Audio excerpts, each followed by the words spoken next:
Heather Meadows right now, and this is the Andromeda Galaxy through an 80mm telescope. We're doing some stacking right now. Every 15 seconds we're taking a photograph and we're adding it to the photograph that you're seeing here, and it's compiling and just getting better and better. Right now we've got, 47 images that we've taken.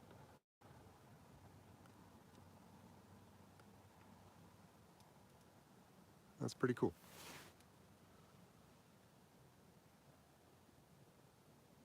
And I could try and show you the telescope real quick. Let's see. Where's my flashlight? Oh, here we go. All right. Follow me.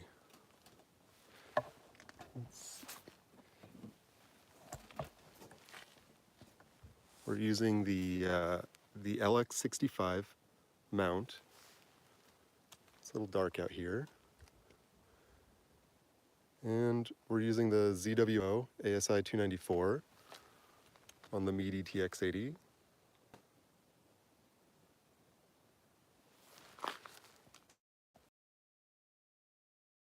You can't really see the stars through this live stream camera, but you can see it on the screen.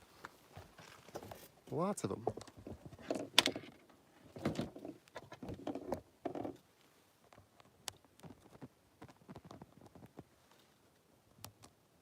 Oops, sorry about that. I lost power.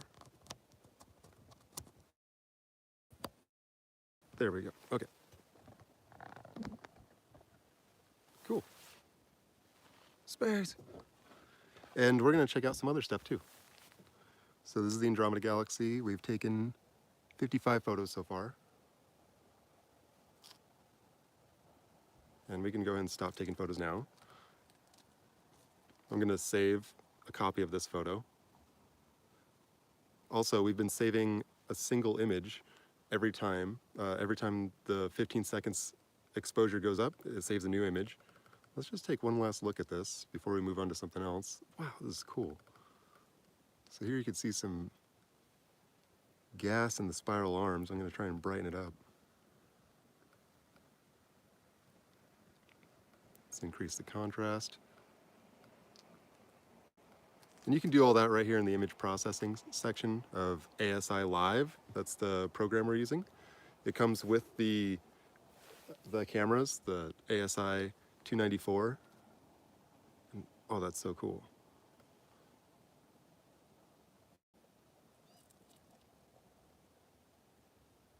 You can see the dark spiral arms, or the dust lanes in the spiral arms of this galaxy. This is such a pretty galaxy to look at.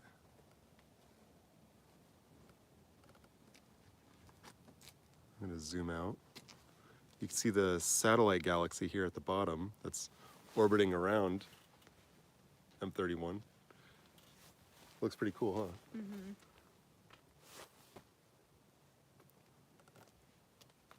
Okay. We've got 56 photos taken? Oh, I thought we had more than that. Oh, that's right, we stopped the stack. All right, we'll save that. And we're going to get rid of all that beautiful data. Goodbye, beautiful data. We're gonna clean our brush, beat the devil out of it. Come back over. This is a single frame. This is what it looks like with just 15 seconds of exposure. Let's go to a new object.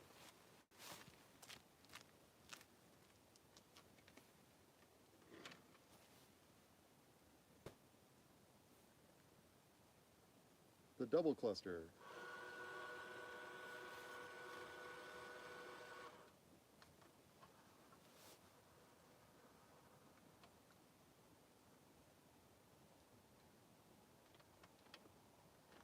Okay. We just moved to a new object. We're going to the Perseus double cluster. We should be there. Oh, cool, there they are. Heck yeah.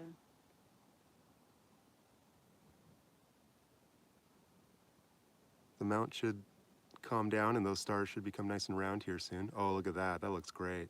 Okay, we'll go ahead and start stacking that now. There might be some field distortion because we don't have of the clusters perfectly in the center of field of view. This achromatic telescope has a lot of curvature around the sides. Here, I could zoom in for you so you can see. Wow, that's a cool cluster. But over here, towards this side, you might see that the stars are a little elongated. And same with down over here. Then, surprisingly, not so much over here. But then when we come back up to the upper left, you can see that they get, oh no, they look kind of good over there. Okay, so maybe the left-hand side of my screen is the best side. All right, we'll just focus on making sure everything's over here. And we got lots of distortion over here, but not so much over here. Great. We have 5 images now that have been combined together to show us this cluster. Let's make it all big screen like this. Let's see if our phone just struggles to focus. It looks like it's staying in focus and it's not doing any auto-focusing. That's really cool. So these star clusters, we could just continuously do stacking on this, but we're not really going to see much more than the stars that we already see. Maybe we might see some faint stars start to pop out in the background here, but stacking, I think it really comes into play when we were trying to look at galaxies or nebulas, faint gaseous objects out in space.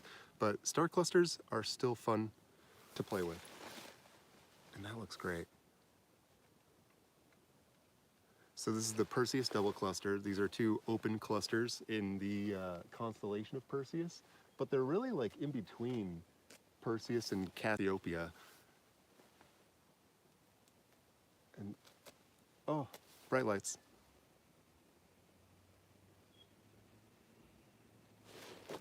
Sweet. And yeah, I think our full width at half maximum was about 5, is what we're getting with this telescope. That is great. Oh, now we're at about 7.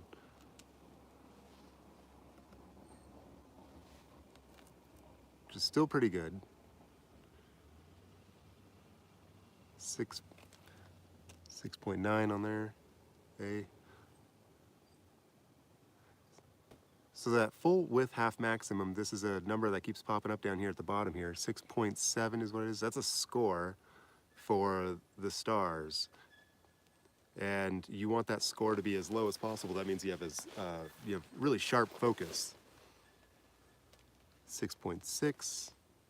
Also, if the mount is not perfectly leveled and we're not tracking correctly, if I start walking around, I might cause some vibrations, and that might make our score jump up a little bit more. 6.3, hey, that's cool.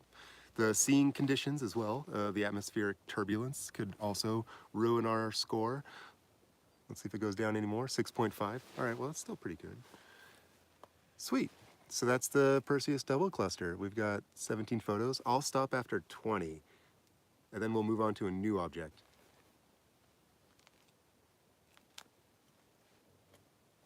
What did I say, 6.7 or 5.7? I couldn't tell.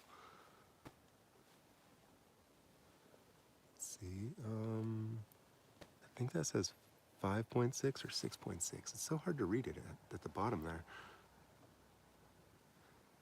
I do need glasses.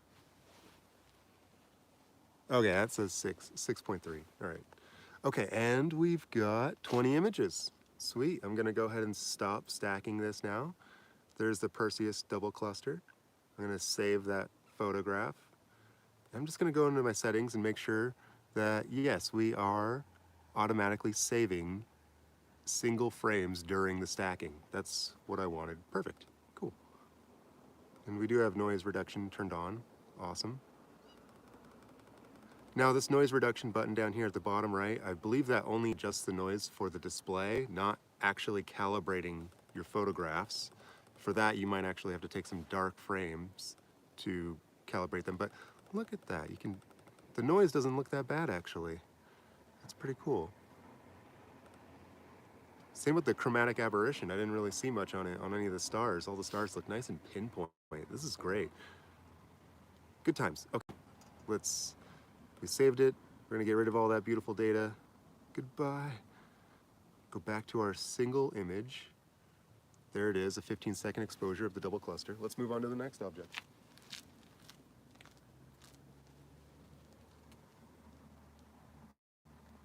M22.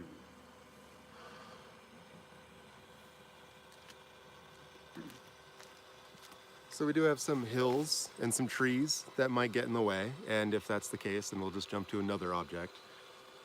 I'm gonna make sure the cords aren't getting snagged.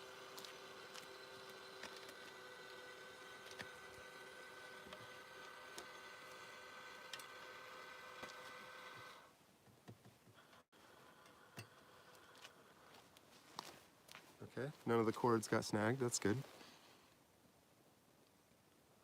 What do we got? Let's see. Oh, looks like M22 might be behind some trees here.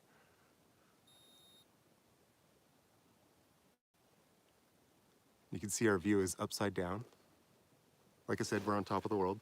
And yeah, I don't see that cluster, or whatever it is, whatever M22 is. Messier object number 22. It could be that object right there.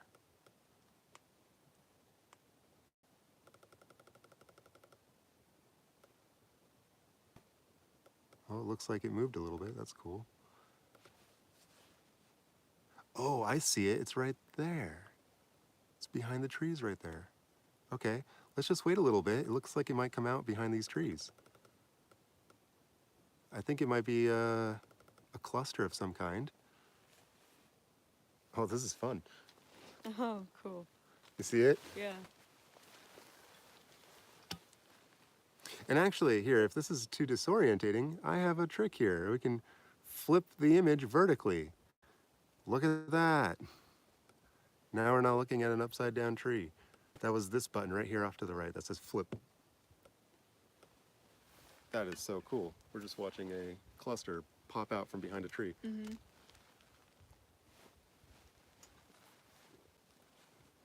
Okay, now I'm having fun.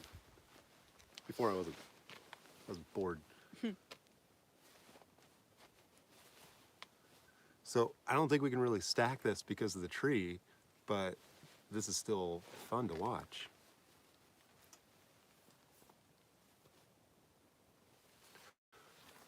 Could you do me a favor and tune into this and tell me how it looks, or show me how it looks if you can? Yeah. Look on my phone. Mm-hmm. You might have to drop the volume so we don't get a feedback loop. Mm-hmm.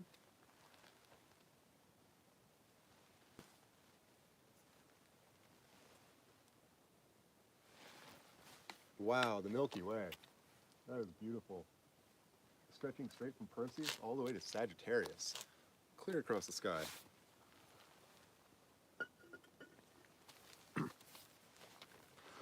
Wow, that's so cool. I'm glad we actually got to see this.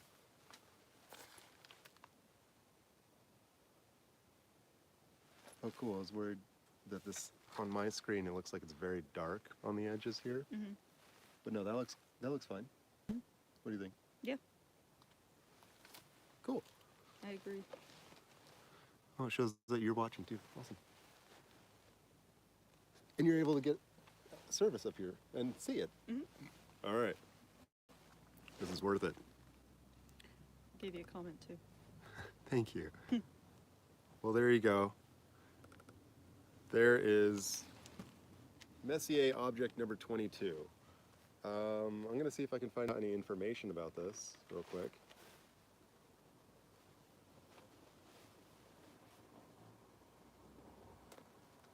Although M22 is 50 light years in diameter, this huge ball of over 70,000 stars appears as a hazy, slightly elongated patch of light through a small telescope. It is one of the closest globular clusters. Larger telescopes, 4 inches, 100 millimeters, and larger, begin to resolve individual stars around the edge of this globular cluster. The larger the telescope, the more stars can be resolved. M22 is best seen using medium to high power eyepieces. It is about 1,600 light years from Earth, is 17.3 arc minutes in sun, and shines at a magnitude of 5.1.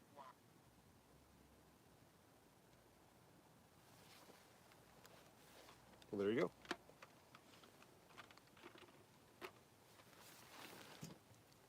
Okay, I just put the controller back. Cool. So it shook a little bit. We're going to move on to another object. I just want one last look at this. Actually, I'm gonna save that photo just 'cause that's cool. Got the trees in the foreground there. I agree. It's noisy, but it's cool. Moving on.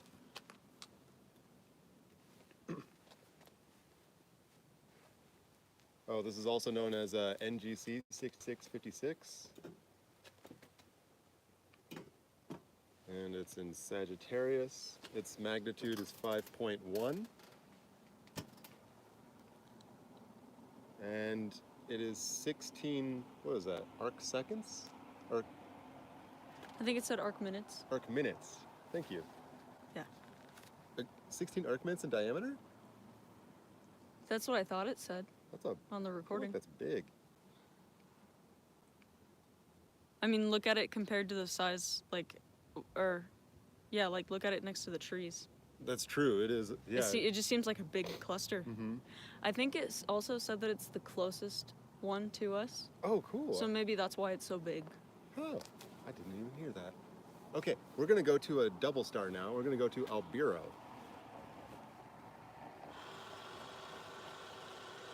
And if this telescope doesn't really show us the two stars, I do have another telescope set up.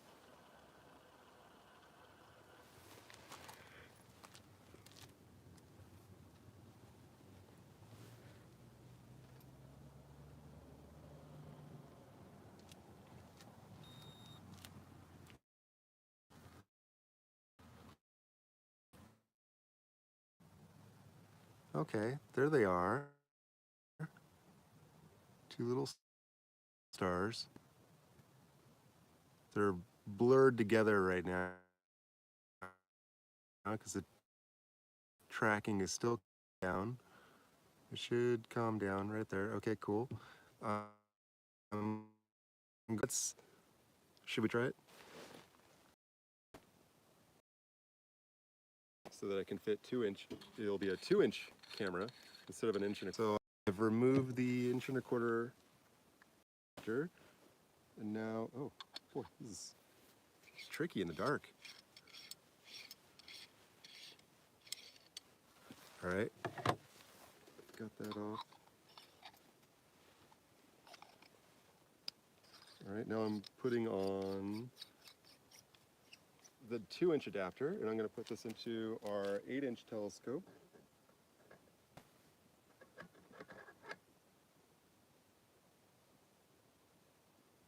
Okay. There, now we're in the 8-inch telescope.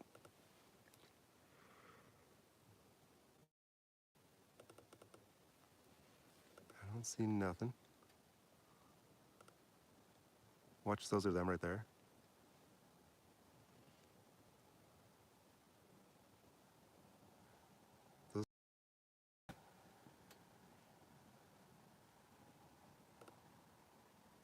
But I am suspicious.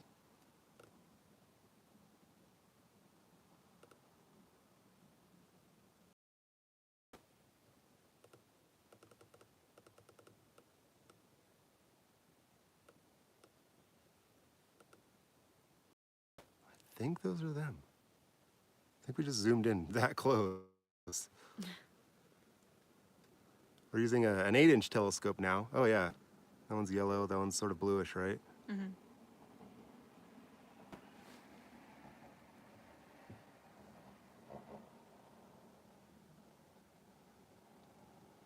Oh, it looks like our lens is having some trouble with the autofocus there. But okay, so I'm gonna go ahead and start stacking this.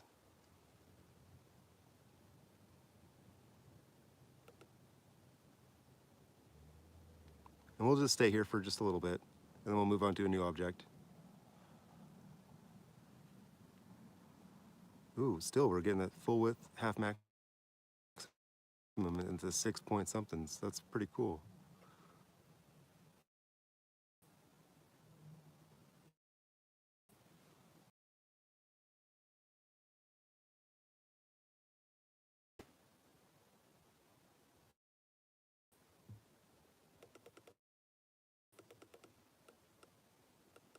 Albiro.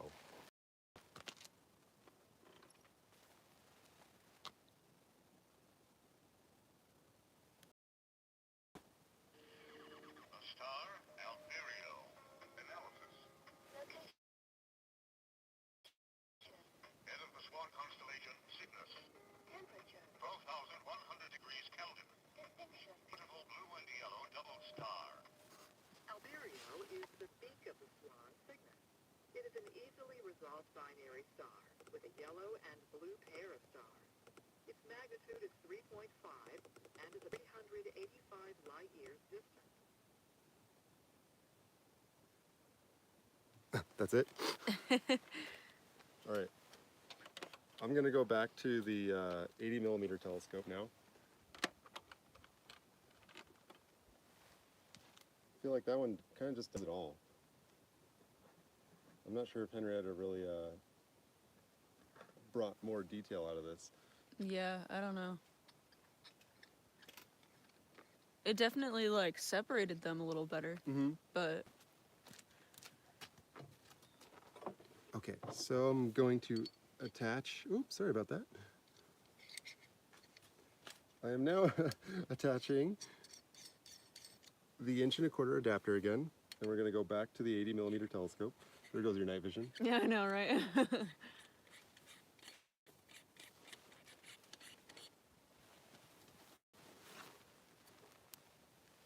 Okay.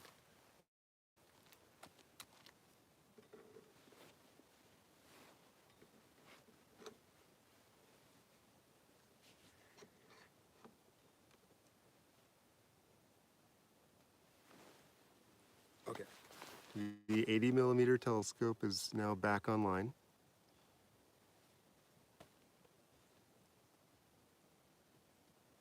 Ooh, that's so cool.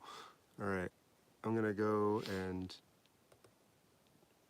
reduce this exposure again just to have one last look at Albiro.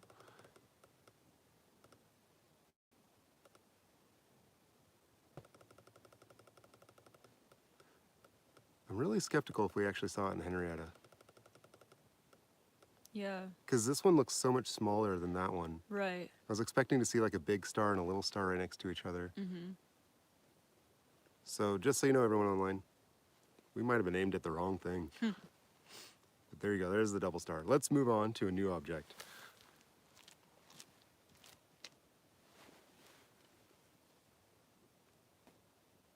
Vega. Sure, why not?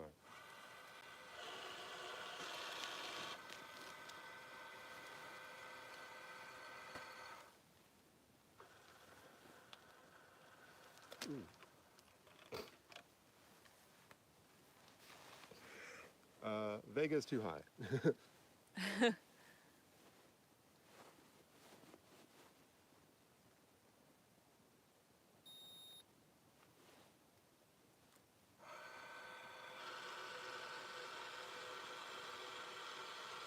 And so we're going to go to a different star, Arcturus.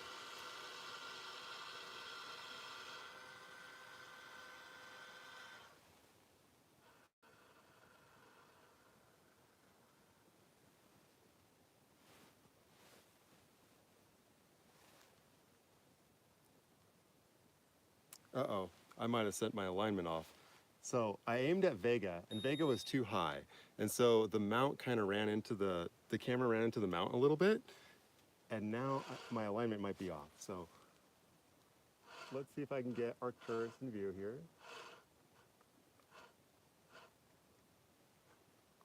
There it is. Okay, cool.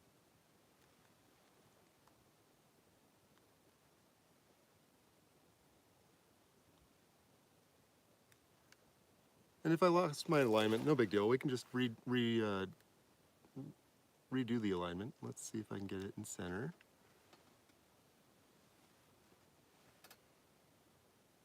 Okay, cool. We've got it in center. Now let's see how it tracks.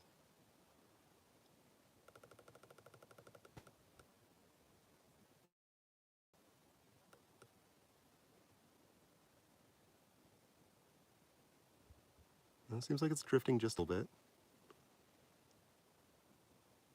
Okay, now it's staying pretty steady.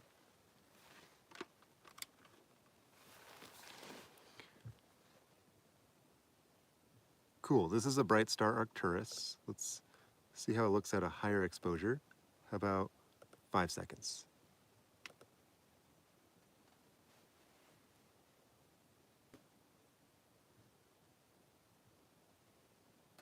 Ooh, big bright yellow star.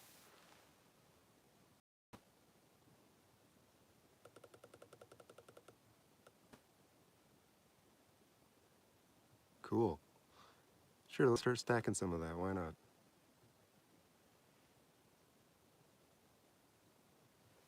And let's see what the telescope has to say. The star, Arcturus. Analysis. Location. Primary star in the constellation Bortle. Distinction. Third brightest star in the sky. Nickname. The Bear Guard. Arcturus is third brightest in the night sky. You can easily locate Arcturus using the Big Dipper. Follow the arc of the Big Dipper, and you can arc to Arcturus. Arcturus shines with a bright magnitude of 0.05. Arcturus comes from the Greek, meaning bear guard, apparently because of its proximity to the Great and Little Bears, the constellation Ursa Major and Ursa Minor. Arcturus is about 37 light years away. 37 light years away. Cool. All right, I'm gonna stop the stack. I'm gonna save that photo. I'm gonna get rid of all that beautiful data. I'm gonna go back to my regular image here. And oh, moment of truth. Let's go to the next object and see how off we are.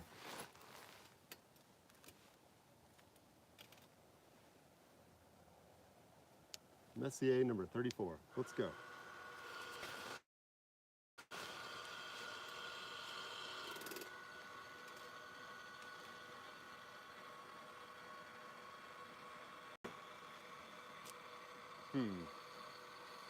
It might be pretty low, or our alignment might be terrible.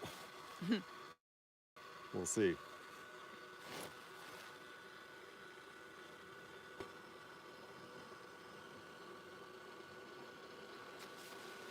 All right, we're aiming to M34 now.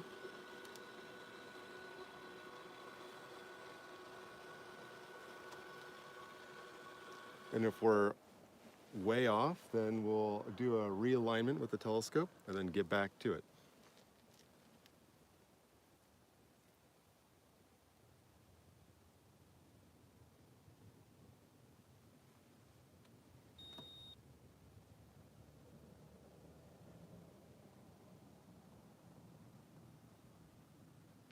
Yep, it looks like we're just staring at space, right?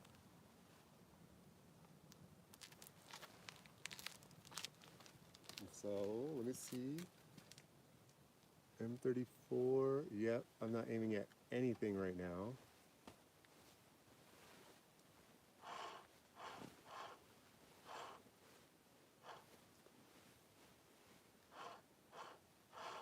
And I think I see the object that we were supposed to be aiming at.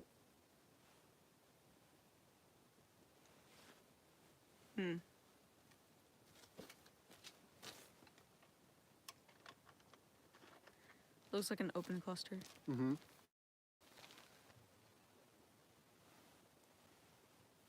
Cool, I think I found it. M34. So yeah, my alignment's off, but just by a little bit. I just gotta re-aim it at things.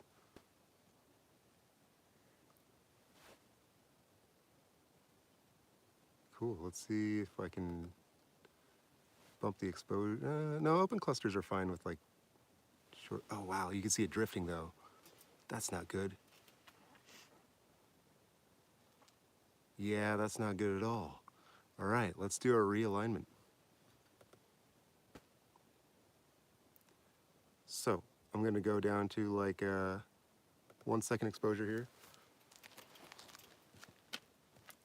I'm going to now turn the mount off, turn the mount back on. I'm gonna aim the mount north. Oh, first I need to enter in some information. Let's see. It is the 15th of July, or is it 16th now? 16th. And what time is it? 12:27. Oops. I gotta start over. I put in PM instead of AM. Is the cluster still on the screen? Yeah. Cool. Okay, so it's July 16th. It's 12:28. It's still 27.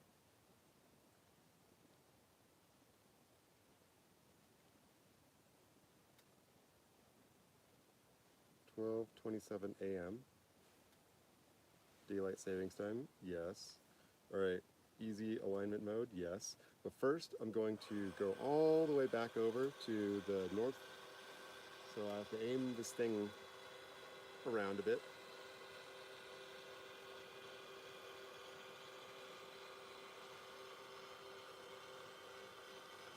I gotta go the long way, otherwise my cords will start wrapping.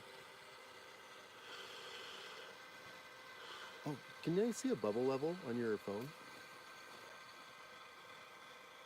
I'll have to level the mount.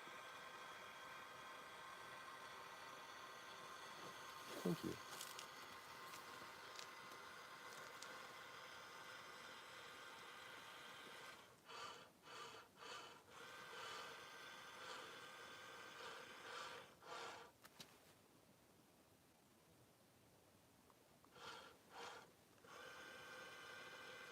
Thank you. Okay, and now the telescope is leveled and is almost perfectly north.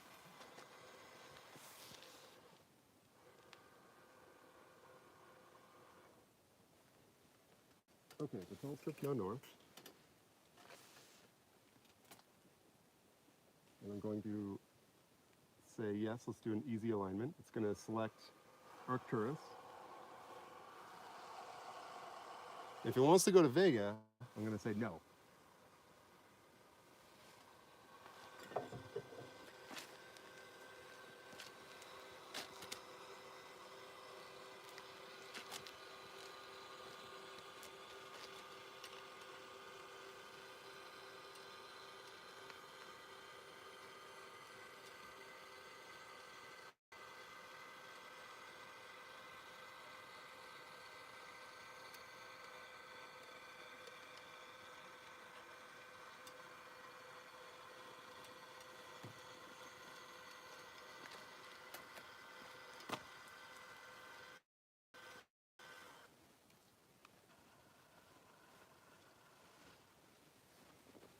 Okay, we're pretty close to Vega. I'm just gonna do one quick thing here. The cord was wrapping, of course.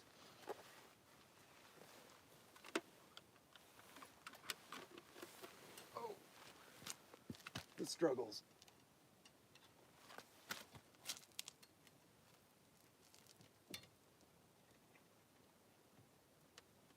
Okay.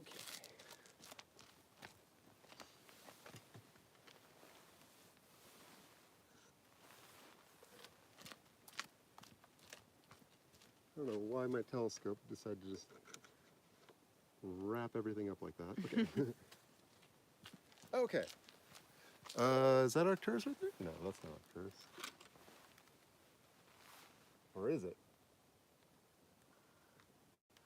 All right, so now I'm aligning the telescope on Arcturus. There it is. Cool. I'll bring up these crosshairs to try and center it.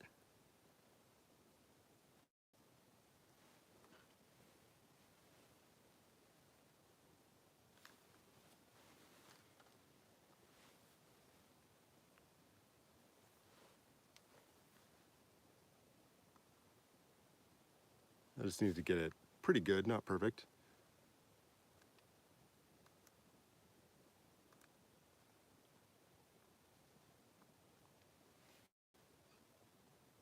That's pretty good.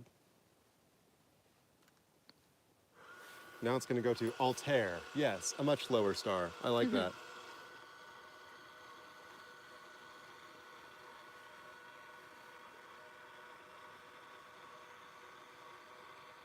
and we'll go back to the guided tour after this once we get in alignment, and we're gonna go, we're gonna skip past M34, that cluster that we just looked at, and get back into where we were in our list. So now I need to center Altair.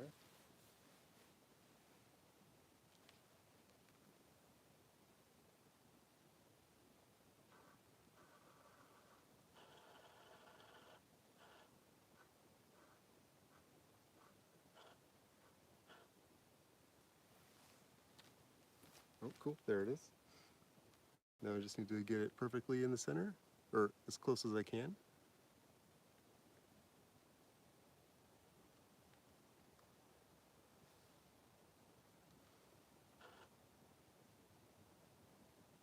Whoops, wrong way.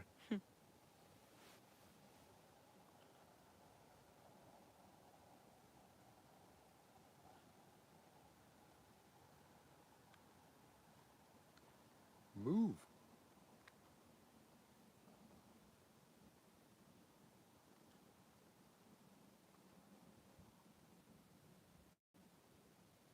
And that should be good enough, maybe?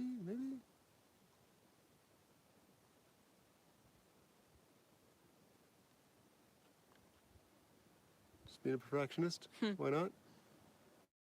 Perfect. Alignment successful. Okay, mode, guided tour, tonight's best. Tonight's best, wow, they say Saturn, check out Saturn. Saturn is actually just on the horizon there, but it's flickering into some trees. We'll go back to Saturn in a minute. Next up, Andromeda Galaxy. We already did that. The double cluster, Messier 22, Albiro, Vega, no, Arcturus, Messier 34, and now we're on the Lagoon Nebula.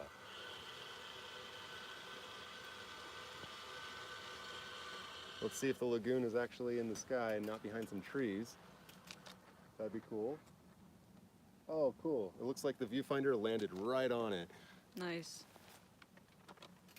That is some pretty cool, that's some decent alignment right there. All right. Now, we're going to wait for the tracking to calm down. Beautiful. Let's get rid of the crosshairs. Let's start doing a stack. But first, I want to get out of this 1 second exposure honky stuff, and then go up to 15 seconds of exposure. So we're crazy. We're getting crazy.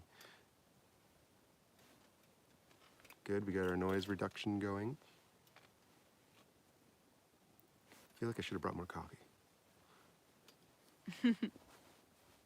Oh, that's Oh, so wow. cool! All right, let's start stacking it.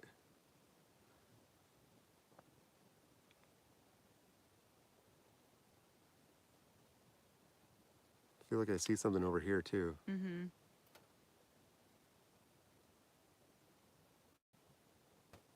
Oh, that's so cool, it just got brighter. Yeah.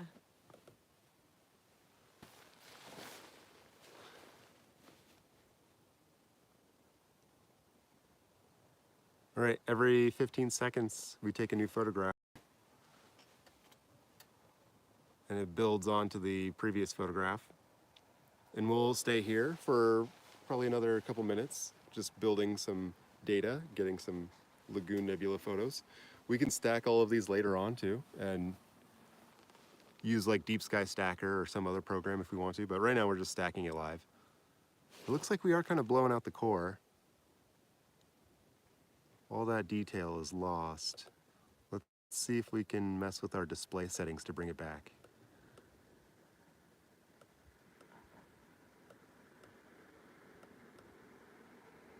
That's terrible.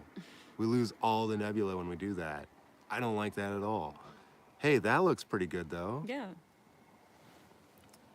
All right, these are the default setting views. How about that? And there it is. Looks like fire. Is our camera messing with focus? This is doing good? Okay, cool. That's so cool. Wow, that looks a lot better than it does at the docks. Yeah.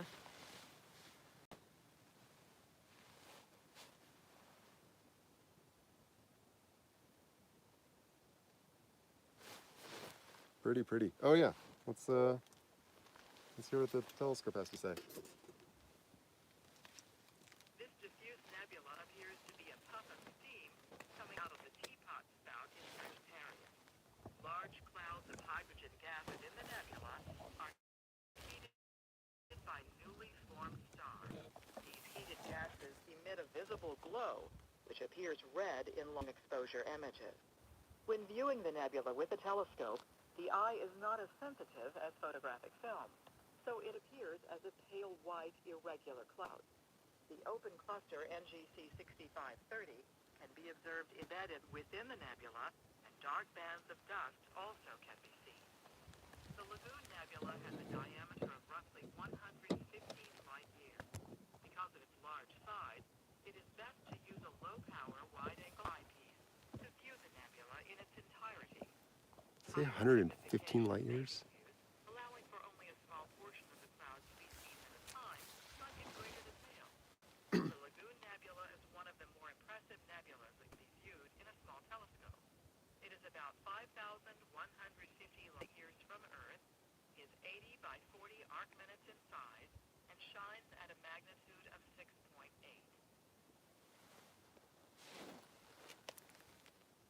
Cool. How far away is it? 5,150 light years, I think is what it said. And how many light years across was it again? 115, I think. That's a lot. Something like that. All right, cool. We'll stop that. We're going to save our photograph.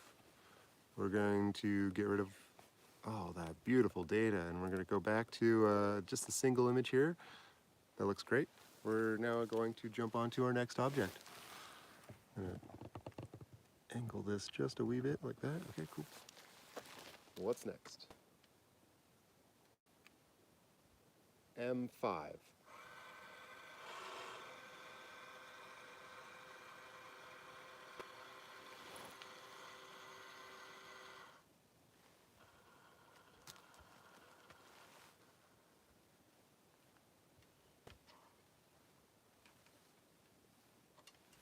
Okay, we should be going to Messier object number 5 now.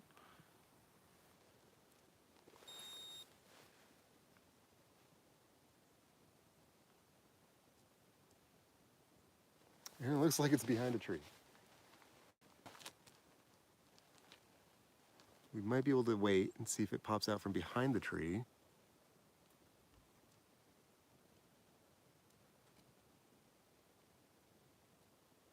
Nope.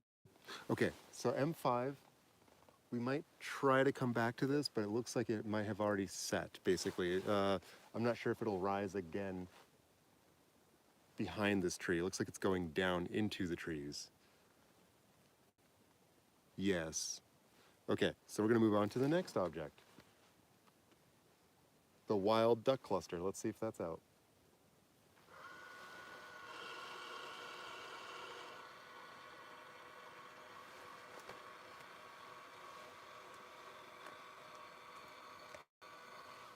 Staying warm? Yeah, need to get some blood. Wow, that Milky Way, right? I know, right? Okay, we should be at the wild duck cluster now here soon. Okay, cool. I'm starting to see it on the screen.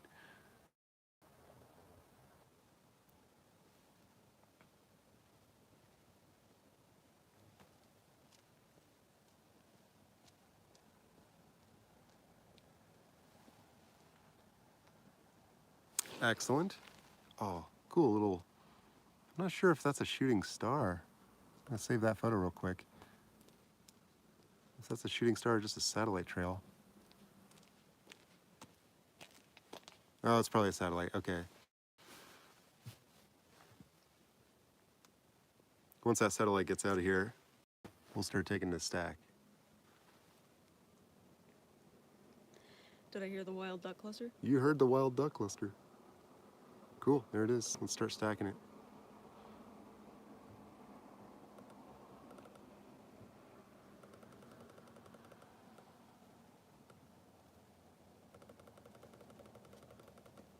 Wow, I feel like I can see way more tiny stars now than I could at the docks. Yeah.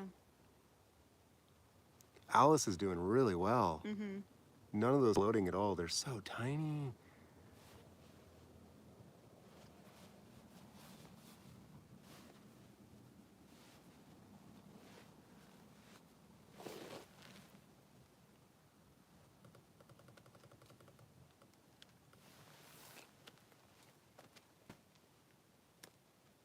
One of the richest open clusters in the sky, this compact group of over 500 stars is 21 light years in diameter.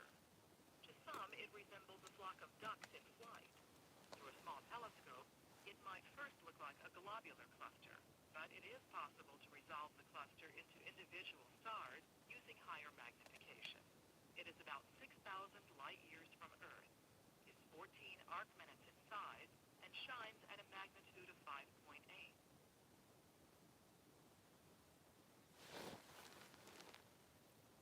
Some people mistake it for a globular cluster. I can see that. Mm-hmm. Wow.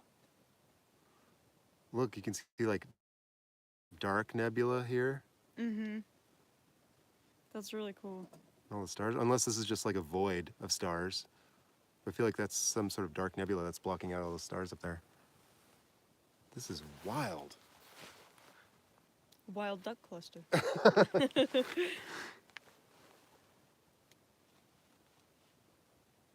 And we'll stay here for just a little bit longer, just grab some more photos of it. Because my goodness, that is so pretty. I just love this huge star field and how wide angle this is. Look at all the stars that are behind it.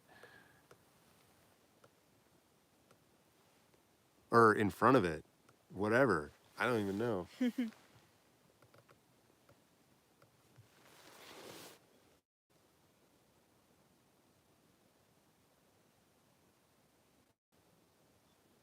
That's so cool.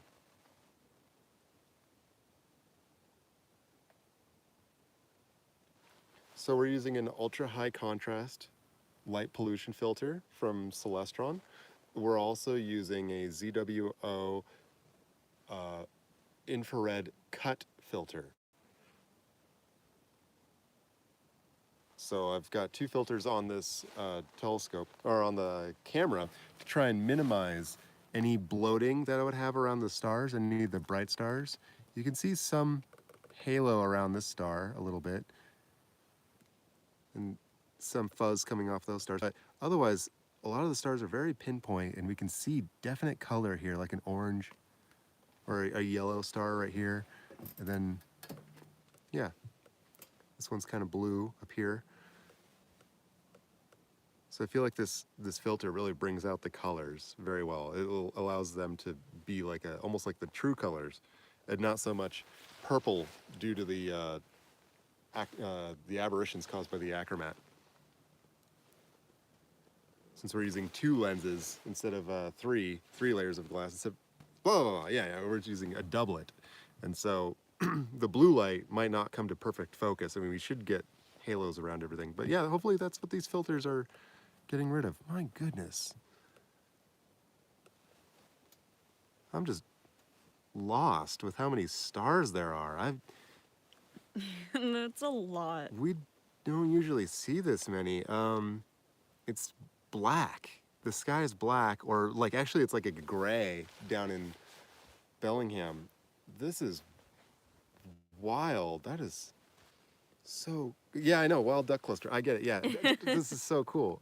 All right, I'm over it. Not really. 17 photos, good enough. I'm gonna save that photo.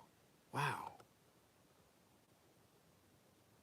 That's so cool. Okay, I'm gonna save it twice just in case.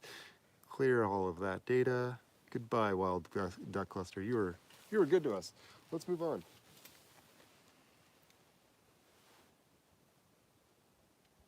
We're gonna go to Altair. We already did that. That was one of our alignment stars. Okay, Messier object number 13. Is it too high? You might be okay. Oh yeah, I might be okay. Okay. Ooh, all right, let's do it. Maybe. We'll see.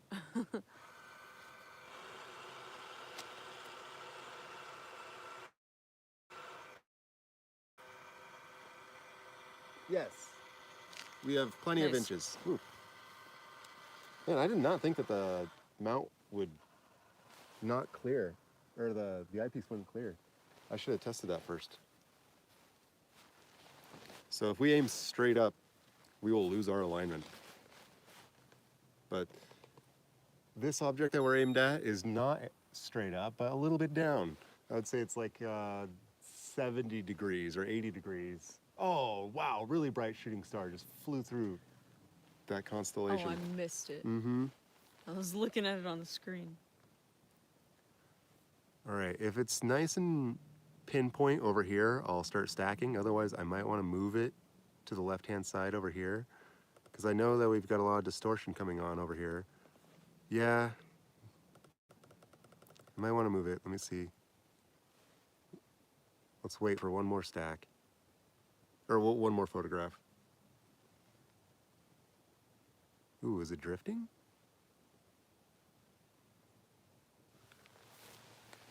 A little bit of balance issue?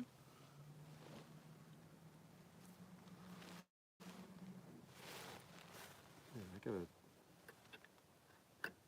a little trick. I'm gonna put in this. Okay, I see that's calmed down a little bit, but here, I'm gonna add a little bit more weight to Henrietta, see if that fixes it. And yeah, it looks like these are pretty pinpoint. Mm-hmm. So I'll go ahead and start stacking this. We might have some glitches. Yeah, that's due to me putting on the added weight. I'll wait for this stack to clear, or sorry, this photograph, and then we'll start stacking.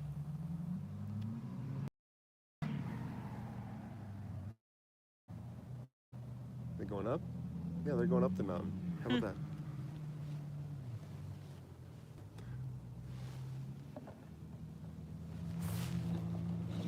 Check this out. You might be able to see someone. Yeah. Look at them go. They are racing up the mountain. That does not seem safe. Yeah, they're going fast.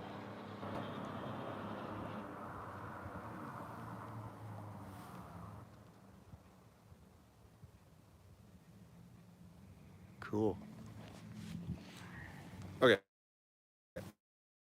Back to the globular cluster. What were we doing? I would want to road rage in. Oh, are they road raging each other? I don't know. It's hard to tell. Racing. I don't know. Okay, there we go.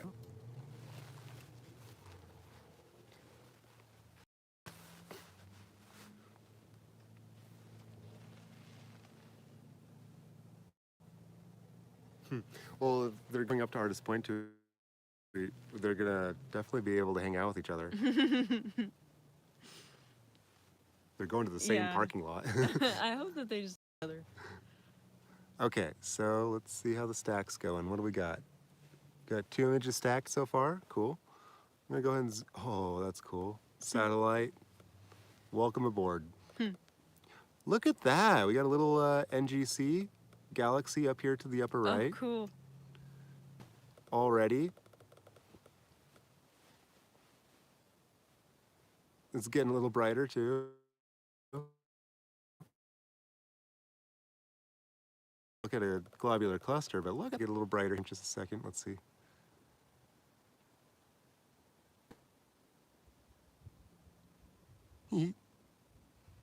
That's cool. All right, we had a satellite coming through here, but this is the Hercules globular cluster right there. Ooh, look at all those stars.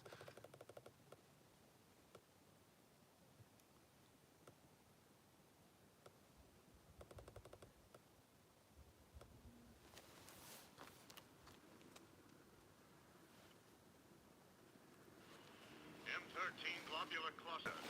Analysis. Location. The constellation Hercules. Over 25,000 light years away. Magnitude. 5.8, visible with naked eye. Distinction. Best known globular cluster of the northern hemisphere. M13 M13 is one of the most dazzling views in the spring nighttime sky. To some observers, it resembles sugar crystals spilled on a black table. It was discovered by the great comet hunter Tamale. It is generally accepted that the cluster contains about 100,000 stars, but some astronomers insist it has as many as 1,000,000. M13 is the closest and brightest of the two globular clusters in the constellation of Hercules. This cluster is 160 light-years in diameter. The stars within its huge sphere are not as compact as they are in the neighboring cluster, M92. In 1974, one of the first attempts at sending a radio signal to extraterrestrial life was aimed at M13 by the radio telescope of the Arecibo Observatory. Through a small telescope, look for a round, hazy patch of light. Stars within the cluster may be resolved using medium or high-power eyepieces. Larger telescopes can reveal chains of stars snaking outward from this cluster. It is about 25,000 light-years from Earth.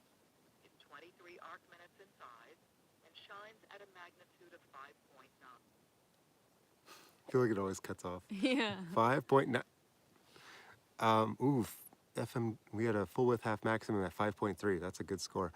Now, I'm trying to see if we can get some detail in this. There's some cool things to look for here.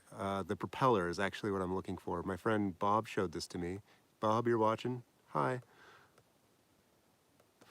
Mosquito, get out of my mouth. I'm not seeing the propeller. There should be a propeller head. Oh, there it is. Okay, I can see 1, 2, 3. Let's see if we can darken it up a little bit more. Nope, that's the wrong way. Let's see if it's the contrast that helps.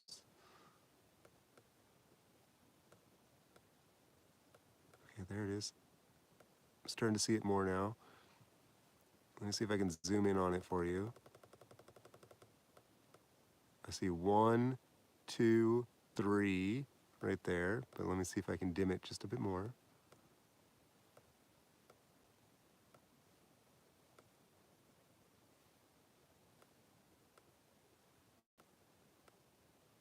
Okay, now I'm starting to see it on the screen here too. Do you see it, Shane?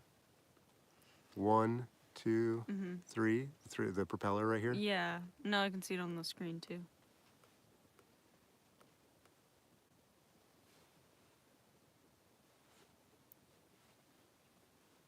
Cool, and that's like a distinctive feature of this cluster. Other things that people will see, other aberrations or whatever ghosts, they'll see like spider legs coming out of this. It looks like a spider. Here's like one leg right here. Here's another one. Here's one. Here's one. That's usually what I see when I look at this. I'll see the spider. But the propeller here in the center, that is hard to see. That's a tricky object to identify. For me, it is. Other people might be like, oh yeah, the propeller, Robert. Okay. Cool. That's not too bad of an image. I love that we got that little galaxy right there. All right, I'm ready to move on to the next object. How about you? Yes. Just as the satellite passes right through, sure, why not? I'll go ahead and save that image. We have been saving all the images so we can stack this again and try and get rid of the satellites later on. How many images did we take? 21? Let's do 22, sure. Okay, we're gonna stop that. We're gonna clear all that data. We're gonna go back to our single image. There it is. A lot of satellites going through this one.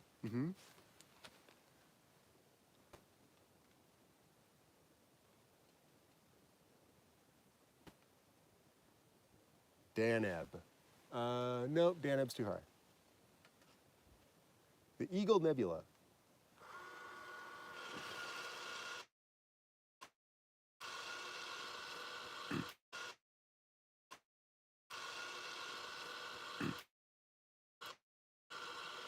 This should be fun. If it's not behind a tree. Okay, cool. It looks like it's not behind a tree. Sweet. I love looking at the Eagle Nebula. This one's fun.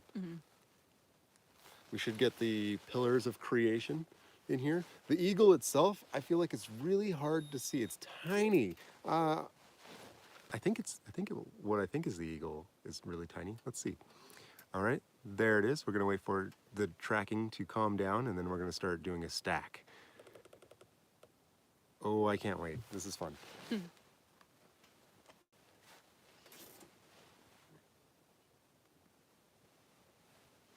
Perfect. All right, let's start stacking.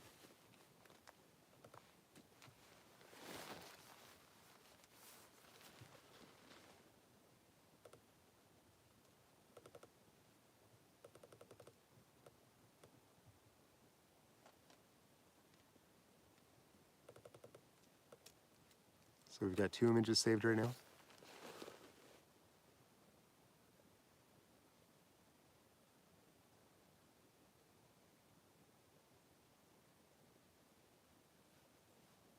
There's our 3rd image. So we have 3 images stacked now. It's 45 seconds of exposure.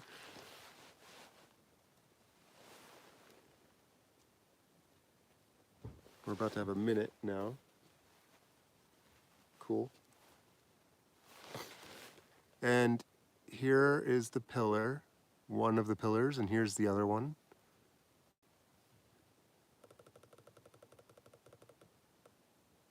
Now the eagle itself, I think, is right in here. It's this little tiny thing, and it doesn't look like it's resolving at all with our small telescope. Maybe if we used the bigger telescope, but I'm gonna stick with the 80 millimeter for tonight. This is looking still pretty cool. I'm gonna zoom out a little bit.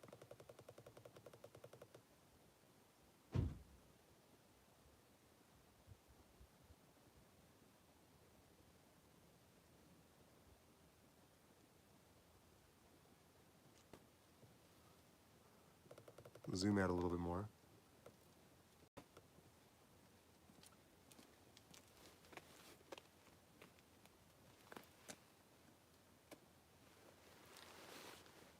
Jesus is Luke Skywalker. Welcome aboard.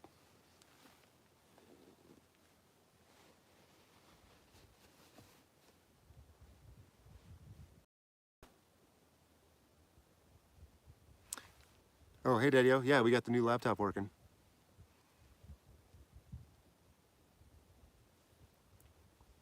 All right, I'm still not seeing that little tiny eagle in there, but this is still really cool.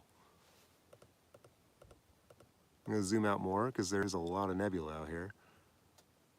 Wow, look at this star cluster over here to the right.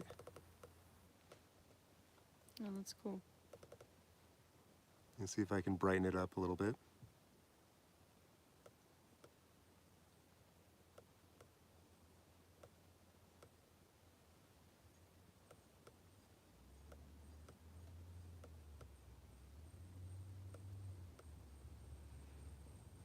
Okay, cool. There's that star cluster right there. And here's the nebula that we're looking at. You can see it comes down to here.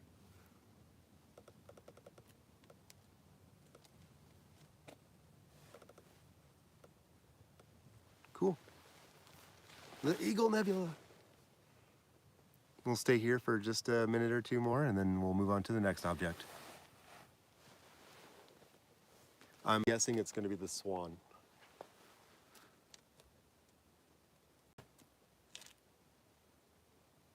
And then, yeah, hopefully we might be able to get the Veil Nebula. That'd be cool.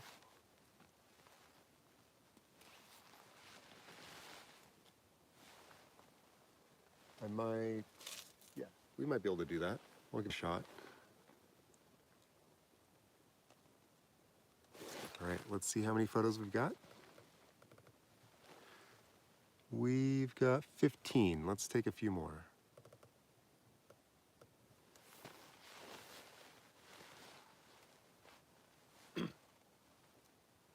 Nice night.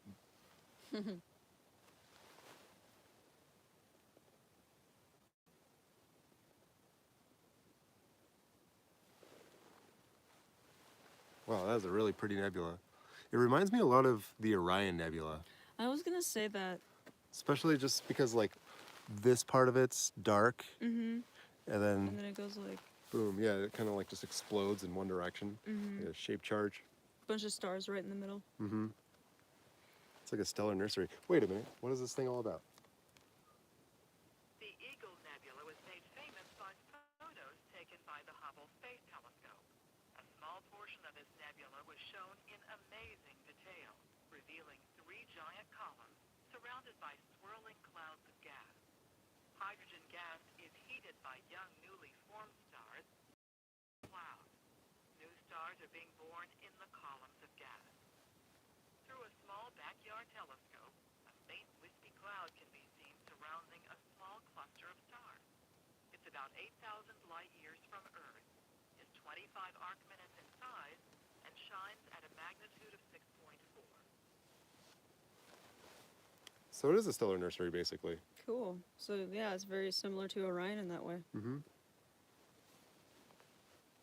The Eagle. It's like the summer Orion. Yeah. All right, we're at 21 frames now. I'm gonna go ahead and stop that. 22.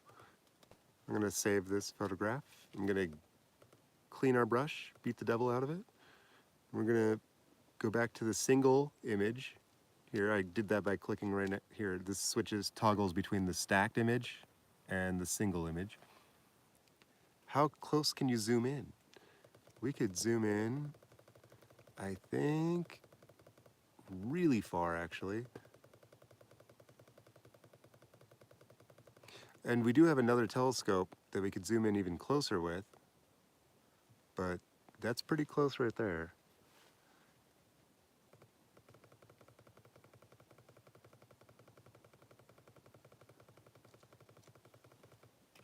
I'm just zooming in for you. And this is a live image. Every 15 seconds it updates. This isn't the stacked image. It's cool. You can see those chain of stars right here. You can even see a little star there in the background. Maybe one over here. Maybe one right there. Yeah, I'm starting to think that's more of a star just because the photograph updated and that nodule's still there. Look at that little tiny one over here. One here, one here. Oh, look at that one little there. That one's, oh, nope, that was probably noise. Or maybe it is a star, who knows? Okay, let's zoom out and let's go to a new object.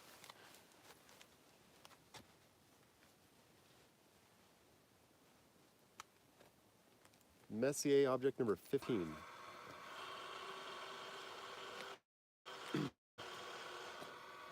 Cool.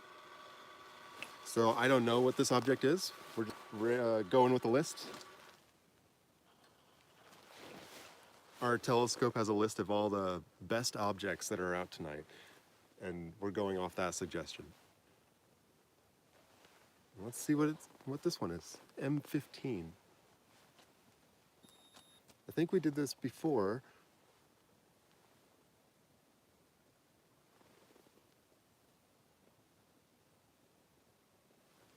Cool, I'm glad you like that.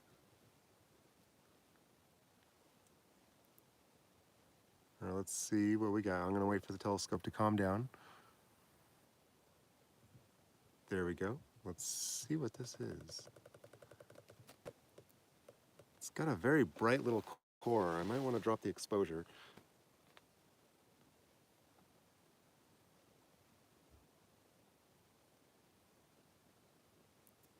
Oh, looks like our telescope's drifting a little bit too. Maybe it'll stop. Maybe it'll stop just because I asked it to. Please, stop drifting.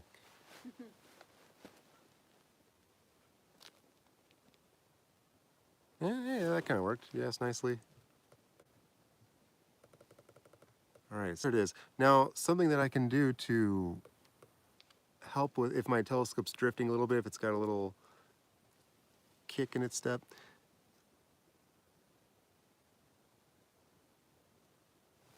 Correct. All right, now I'm gonna actually drop the exposure because that will actually help with the tracking a little bit. If we're doing shorter photographs, then the errors that the tracking is having will show up a little less. So the stars might be a little bit more pinpoint. How about that? Also, that center there might get a little less blown out, but I'm gonna go back to my default view. There it is. I had my display settings set a little differently. The contrast was high, so now it's a little bit softer there at the center. Cool. Yeah, I think I'm gonna get ready to start stacking this. Let's do it. It is drifting a little bit. I'm not sure why that is, but all right, 10-second exposures. We'll go for it.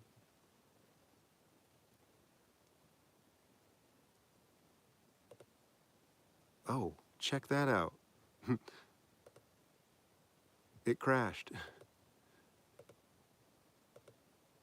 Sometimes the program just crashes. I haven't quite figured that out yet. It's only been happening with my new laptop. Boo. So let's go back to 10 seconds of exposure.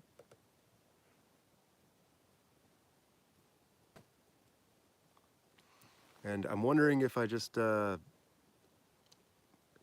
had too much data stored or something. Maybe the buffer wasn't clearing out, and yeah, I'm not sure exactly why it would crash like that, but okay. We're back. Hopefully it doesn't do it again.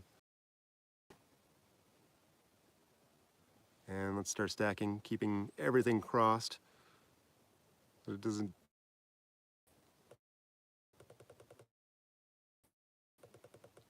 No crash. Cool, we've got two images stacked now of this globular cluster.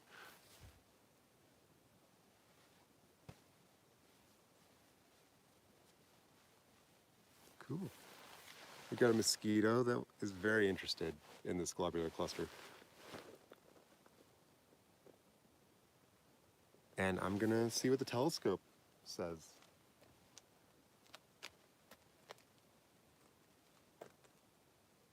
M15 lies off the nose of the Blind Horse near the bright star Enos.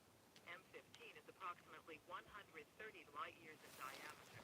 It resides in the next spiral arm from us, the Milky Way, and appears to be undergoing a period of excited star formation. X-rays have been detected coming from this cluster, which may indicate the presence of one or more black holes hidden within its core. Through a large telescope, look for a faint hazy patch. Larger telescopes can resolve individual stars around the fringes of the cluster. M15 is best seen using medium to high power eyepieces. M15 is very dense. It appears to have undergone core collapse, making it a candidate for containing a black hole at its center. It's about 39,000 light-years from Earth, is 18 arc minutes in size, and shines at a magnitude of 6.4. Wow, so it could have a black hole at its center That's crazy. because it's got such a dense core. And it does have a very dense core. Look at how bright that thing is. And it's emitting X-rays too. And it's undergoing like, what did it say, new star formation? I didn't catch it. That sounds like, wait, a globular cluster that's forming new stars? This is cool. That's crazy. Dude, the International Space Station is so bright. Oh, isn't it? Oh, wow, look at that. Jeez. It's like brighter than everything Let else. me see if I can look at it with the phone.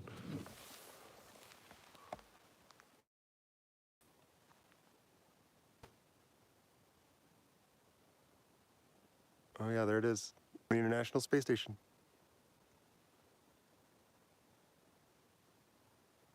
Little tiny dot. But up here, it's crazy. I feel like you can almost see the solar panels.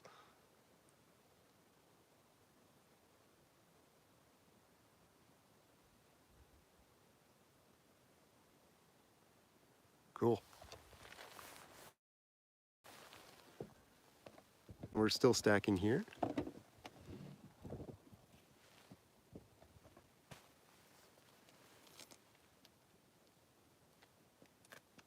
Huh. We've got someone who's only seen snow once or twice. Well, we've got snow up here. It's just too dark for us to show it to you, but it is just off the hill over there. You see it? Mm-hmm. That's cool, huh? All right, we've got enough photographs here. I'm gonna go ahead and stop this. I think we've got enough. We've got 18, actually, I'll wait just for 2 more photographs to be taken of this globular cluster, and then we'll move on to a new object.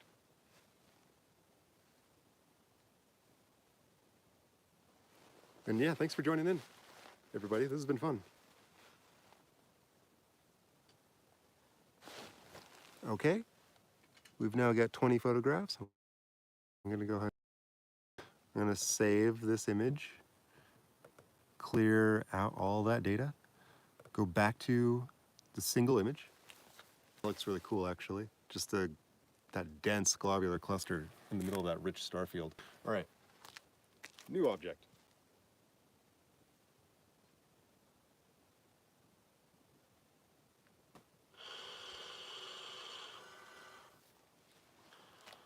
Okay, we're now going to Messier object number 2.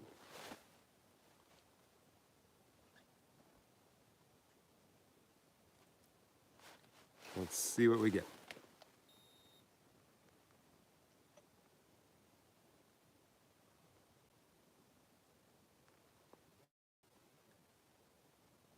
And we're on another globular cluster. Check that out. This one's a little different.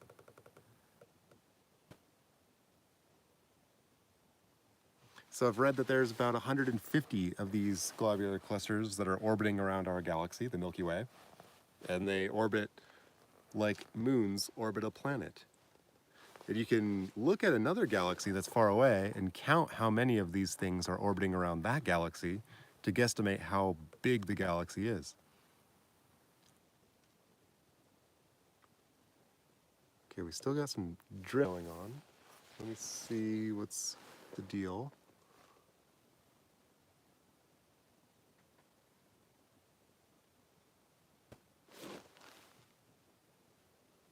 Once this drift goes away, I might just mess with the mount a little bit. Let's see.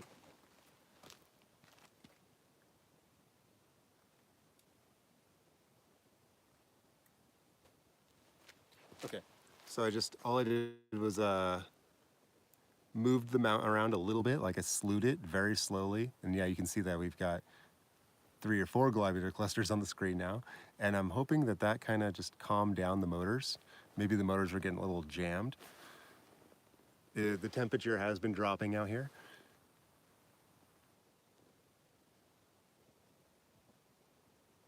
Okay, it looks like it's drifting now in in a different direction than it was before, so maybe we did fix it a little bit. Okay, it's still drifting. Let's see. And I might try and slew it in the opposite direction to see if that fixes it. Oh, it's calming down. I see that it's calming down. Maybe it was a wind gust, who knows?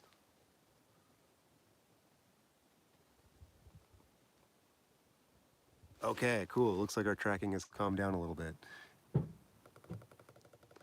This is a very faint globular cluster. And it's dense at the core, but it looks like it's fainter around the edges. All right, let's start doing a stack. And we do have good focus. We're at 5.2 in full width half maximum. 5.1, wow, that's sort of the lowest I've ever gotten. I don't think I've ever gotten below 5 or into the 4s. All right, here's that globular cluster, Messier object number 2.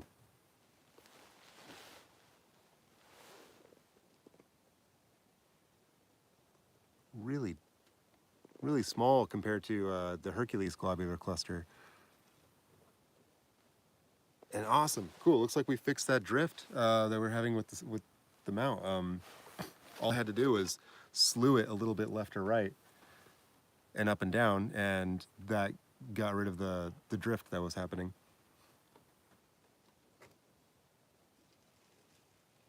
And that's just something I've noticed with Meade mounts, is if you do just have a drift going on, and you know you have good alignment, good tracking, everything's balanced, all that stuff, but for whatever reason this is drifting a little bit. Sometimes with my Meade mounts, I'll just move them left to right, up, down, And that sort of fixes it up. What are we at? We're at 8 photographs now. So that's 8 times 15 seconds. Hello. This is the eyepiece you let me borrow earlier. I can't see it all. Oh, thank you. I did not have the dust caps for it. That's all right. Are you wrapping up? Yes. Oh.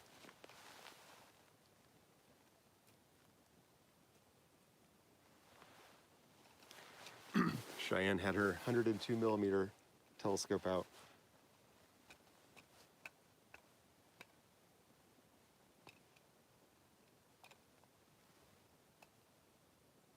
Cool, looks like Saturn's getting a little higher now. I think that's Saturn. It's hard to tell, there's so many things out here.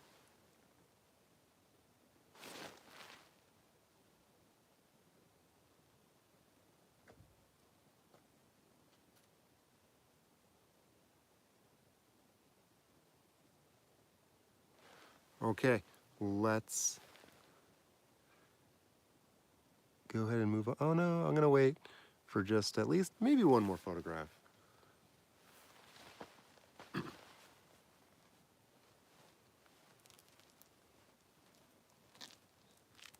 And you wanted to head home when again? For like 3? Okay. Yeah. All right. But you can keep doing your thing.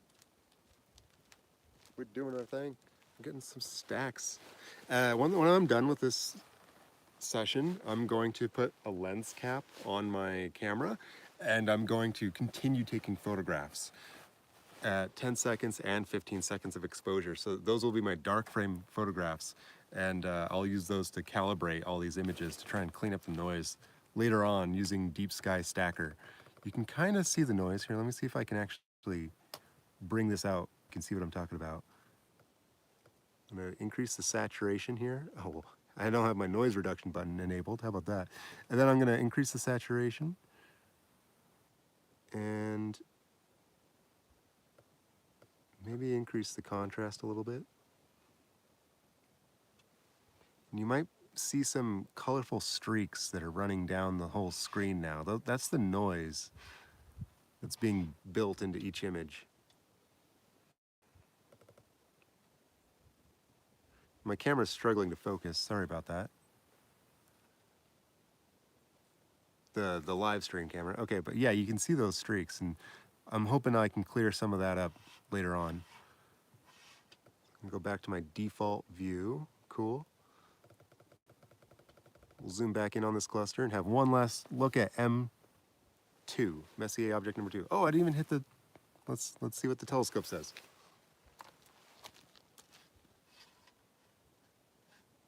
This globular cluster is a tiny ball of over 100,000 stars, about 150 light years in diameter.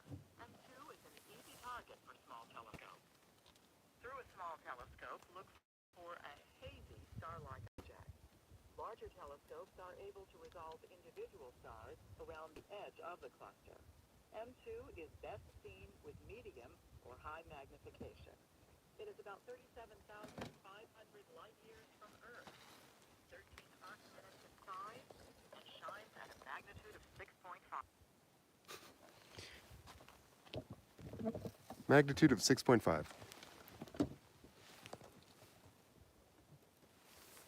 Okay.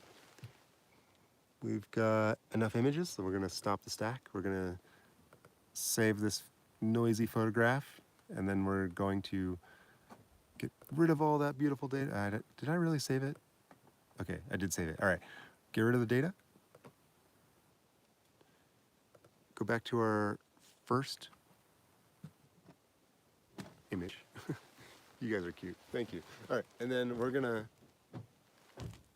move to the next object. Let's do it.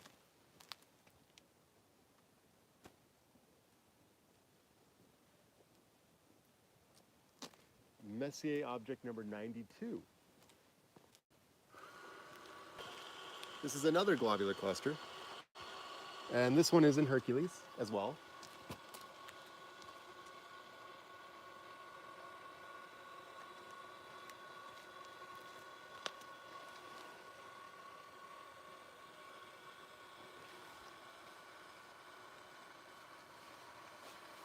And the telescope's taking the long way around. We're gonna go to Messier object number 2 now. Or sorry, 92.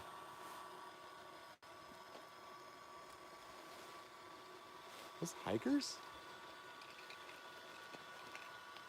Late night hikers. Wow, very late. We got some late night hikers over there. Oh, that'd be terrifying. Being on a trail like this at night. Okay, let's see what we get. Oh, there it is. Cool.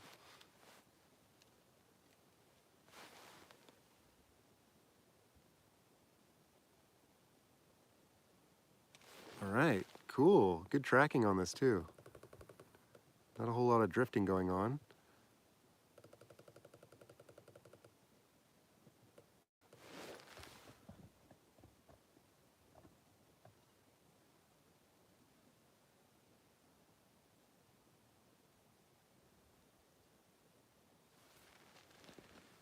Good. All right, let's start stacking that.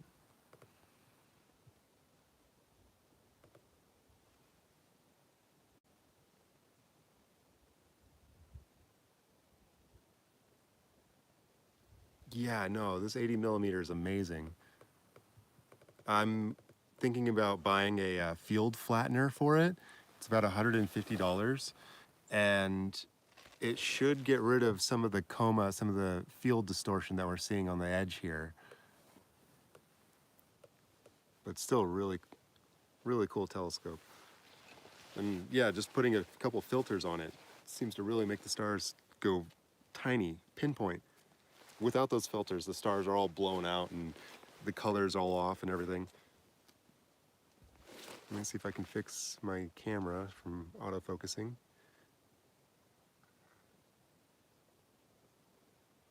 That's doing pretty good. All right, we're stacking right now. Every 10 seconds, we're taking a new photograph and we're adding to these, to the images that we've already taken.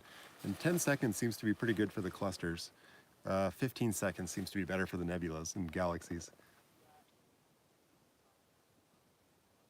We'll stay here for a little bit and grab some images. We're at 8 images now. We'll stop when we're about 20.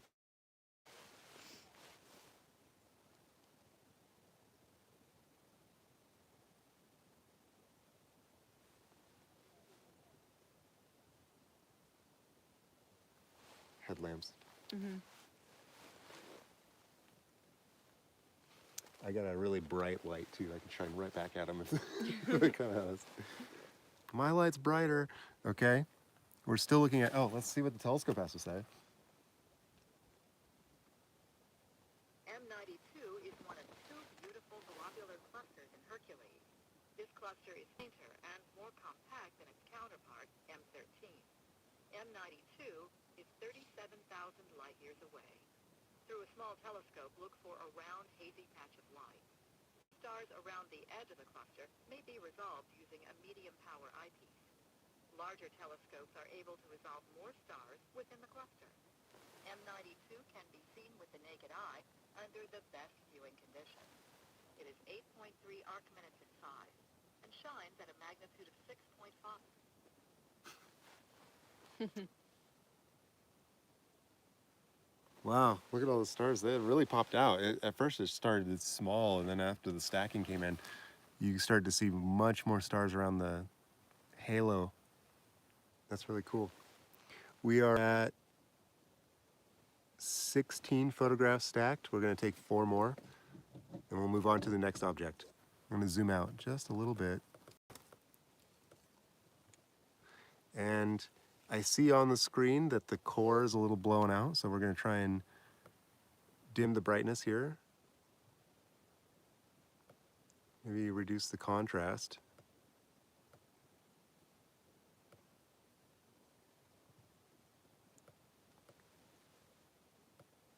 And no, I can't quite get those stars to not be blown out at the center. So it looks like my exposure was just too high. This has a very bright core.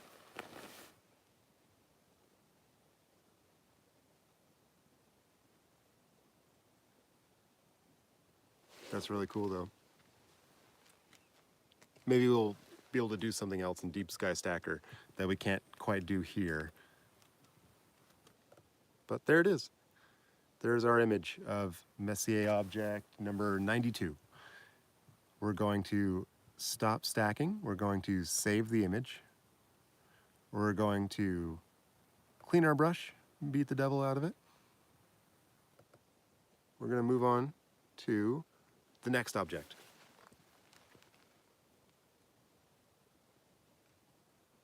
The Helix Nebula. Okay, I've never been here. It might be behind a tree. Let's see.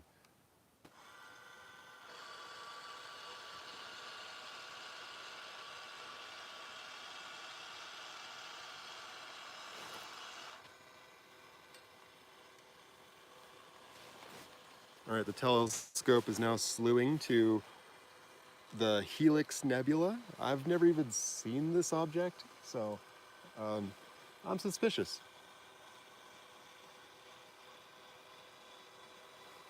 I'm suspicious we'll be able to see it. I see the telescope's aiming towards the mountain right now.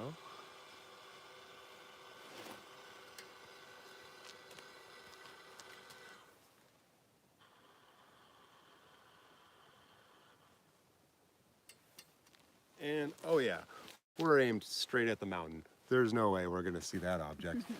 Well, that would have been cool. So it seems like it's off to the east, and it's a little low on the horizon. I don't know which constellation it's in, but yeah, it's over there. All right, next object. Let's see, what do we got? Messier object number 52.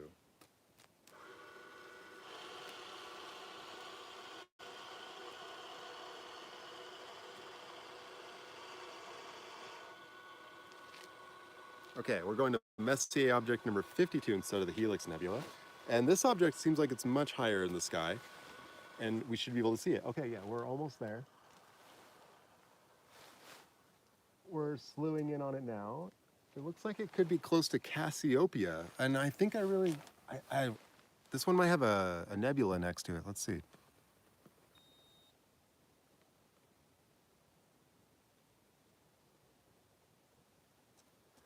All right, we're waiting for the telescope to calm down. Yep, it does have a nebula. This one, I think that's the Bubble Nebula. Cool. Cute.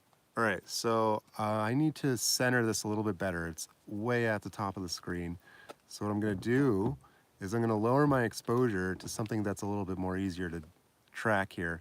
So we've gone down to half-second exposure.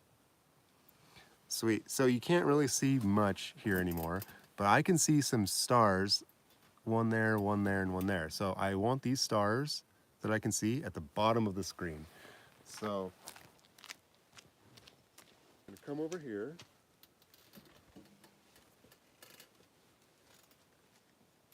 And I've got my controller in my hand and I'm looking at the screen. Let's see if we can do this. I'm gonna move the telescope a little bit. Oh, that might have been too far. No, it's going down, right? I think that's down. Okay, I'm gonna go a little slower. Yes, I can see the cluster. Perfect. It's almost perfectly centered. Now I'm gonna move it a little bit to the left, maybe? Nope, that was to the right, my bad. So I'm gonna go to the left, back and to the left, back and to the okay. I've almost got the cluster perfectly in center. That should be good enough right there. All right. So this could mean that maybe our alignment is starting to get a little bit off as the night goes on. Now I'm going to increase my exposure back up to 10 seconds. Now that I've got the cluster right about here on the screen, and that bubble nebula should pop up over here on the right-hand side, I think. Our exposure is almost done. Ta-da! Oh, whoa, bubble nebula is down there. That's still a good spot. Let's have a look at this. Let's go default view. We're gonna zoom in a little bit. Here we've got the Bubble Nebula down there, and then Messier object number 34, this open cluster up here to the left. All right, let's start stacking. Actually, I'm gonna stop. I'm gonna clear that data real quick, just because. And I'm gonna go to, oh, I don't even have 15 seconds of exposure anymore. Interesting. All right, so 10 seconds it is. I lost my option there for adding in 15 seconds. I would have to customly add it in, and I don't want to waste your time showing you that. I'll just start doing 10 seconds of exposure. Plus, I'm curious if that's actually the cause of what's crashing the program. Whenever I do have it set to 15 seconds, that's when I've noticed that the crash happens. And so right now it's just set to the default 10 seconds. I'm wondering if there's a reason that is in the drop-down menu, but who knows? Okay, is there some drift going on?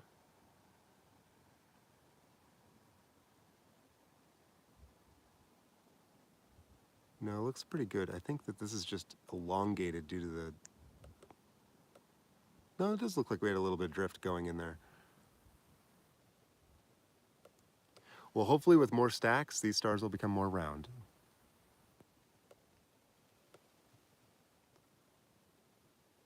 All right, let's see if my camera's struggling to focus.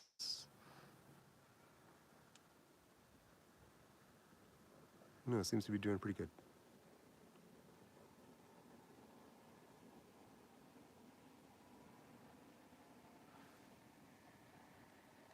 Cool. So yeah, we have the open cluster here again to the upper left, and then the Bubble Nebula to the bottom right there. That's a really hard nebula to see, and the reason they call it the bubble, you may not notice it just by glancing at it, but as we zoom in here, you might see a bubble. I can see a edge to the bubble here, and it almost faintly comes around over here. It's almost like, literally like a bubble out in space that's just getting lit up on one side. That's really cool. Yeah, no, this one's awesome. And this is not Messier object number 34. This is a cherry on top. This is a bonus. So I'm gonna zoom out so we can see, oh, hey, Oh my satellite. gosh. Wow. Boy, that satellite. Just like, zzz. So, yeah, that's that. I'm curious. Should we try 30 seconds of exposure? Sure. If you don't think it'll crash the program. Yeah, we've got 16 photographs here. We might be able to use that for a decent stack, but hold on. I'm gonna get just a few more photographs, and then we'll see what happens when we do a 30-second exposure on this. I'm curious. Can we get more?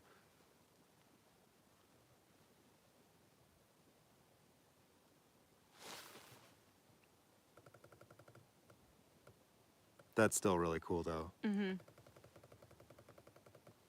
And here, let me see if I can brighten it up a little bit for my friends online.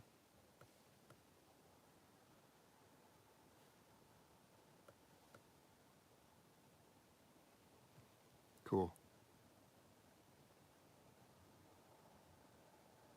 That nebula is so cool. Yeah, I agree. And there's a satellite going right through a really cool cluster.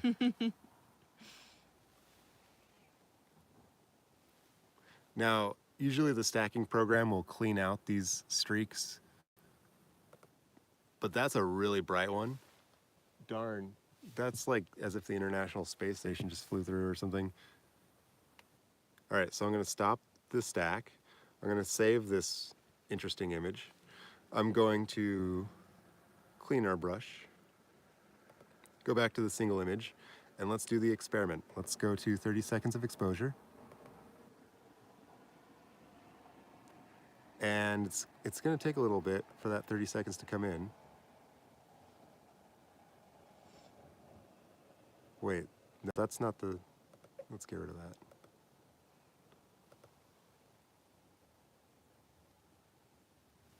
All right, we've got 10 seconds left.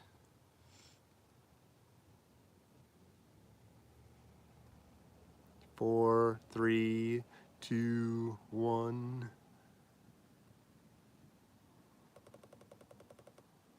Hey, that's pretty good tracking. Mm-hmm. And yeah, I feel like there's a lot more detail there. And so we are stacking right now, and it's going to take another image. And we'll have 2 images that are 30 seconds exposure stacked on top of each other. We're not going to do this for very long. This is just an experiment. But you can see how the exposure might actually bring out more detail. It also seems like it made it more noisy too.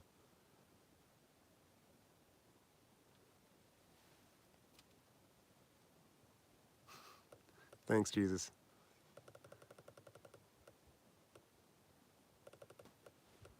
I am famous. You're my biggest fan. I only need you.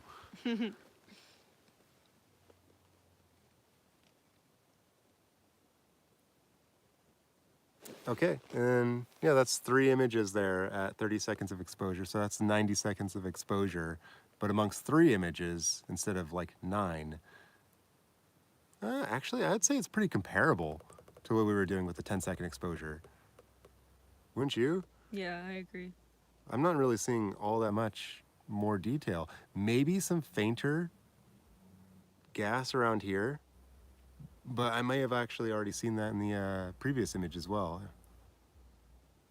And I notice our full width half maximum is a little bit worse too. It's at 6.7.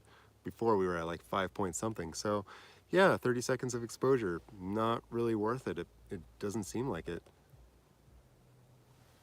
But there they are. That's still really cool.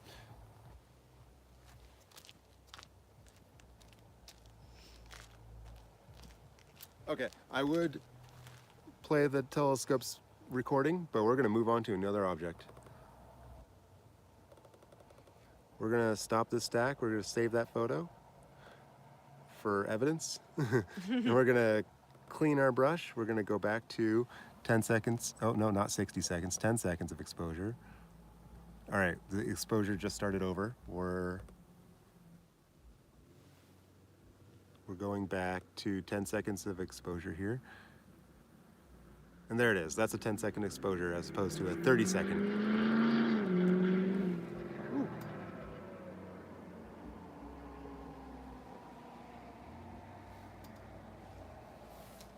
Going down the mountain. All right, next object.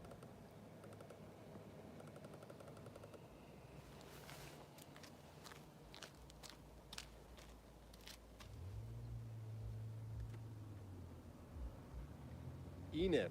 Nah, that's a star. Swan Nebula. Let's do it.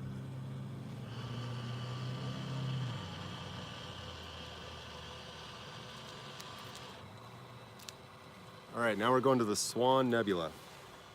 This is a really fun one. All right, we're back. Cool. And sorry about that. We are on top of a mountain. We're trying to look at the Swan Nebula, but it's unfortunately behind a tree right now. Let me see if it's gonna move beyond that tree.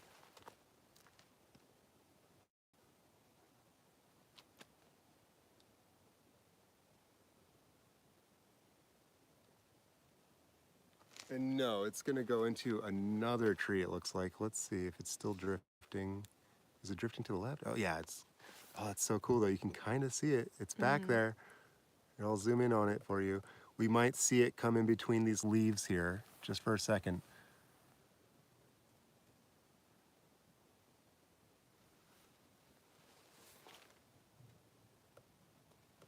And then I'll jump to another object.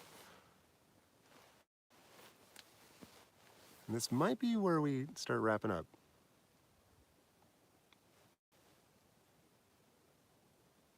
This has been a lot of fun. Mm-hmm. I think we're gonna have to stop by the Whirlpool Galaxy, maybe M81, M82 as well though. We gotta do some galaxies here in a second. Thanks for hanging in there. That's so cool though. Swan Nebula from behind the trees.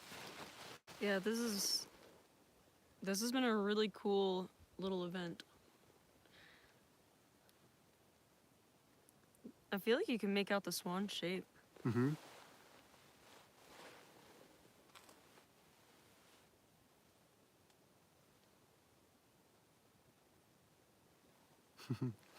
That's really cool. So there's a nebula behind some trees. And you can see how Earth is rotating.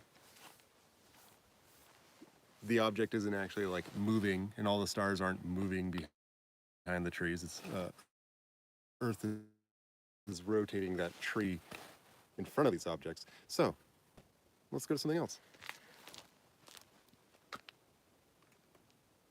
The Dumbbell Nebula. Sure.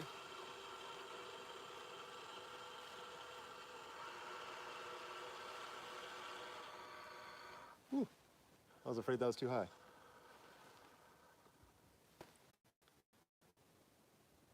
All right, hopefully we continue. We lose connection entirely. I'm very sorry. Thank you everybody for joining us so far for our space adventures here up at Heather Meadows.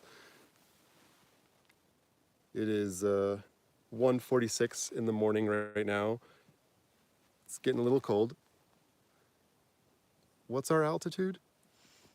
Like 1,000 something feet, I think. Not 100% sure.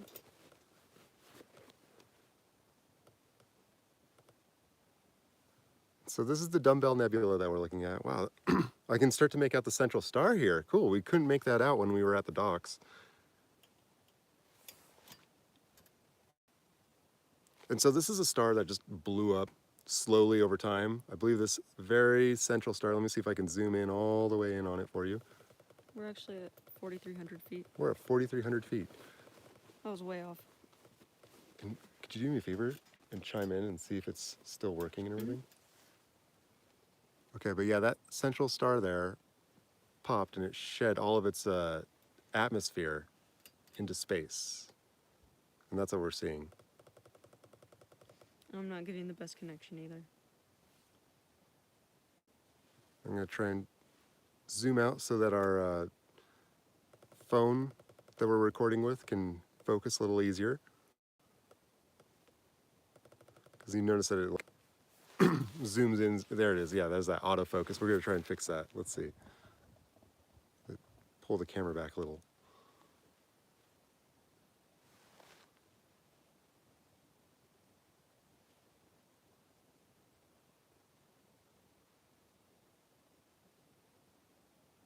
Cool. All right, let's see what, let's see if I can mess with this a little bit more. Oh, that's cool.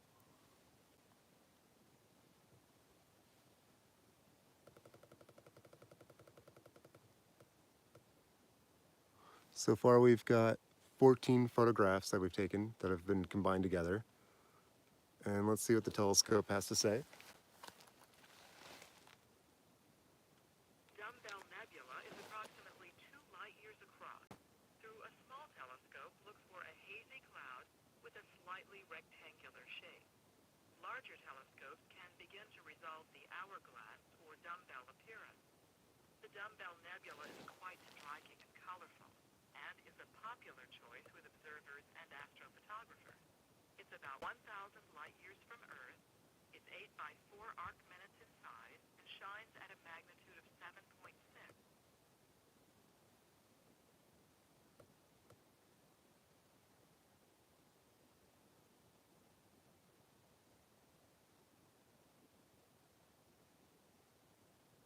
That is so cool.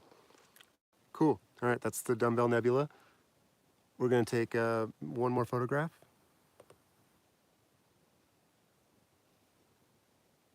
And there it is, lost in space. All right, one more photograph. Why not?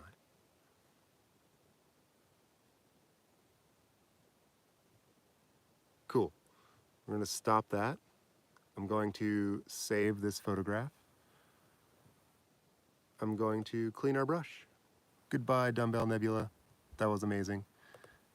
We're back to our single image. So this is what it looks like just after 10 seconds of exposure. That's so cool.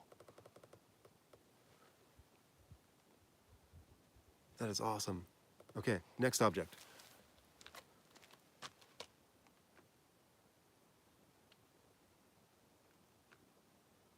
The Whirlpool Galaxy.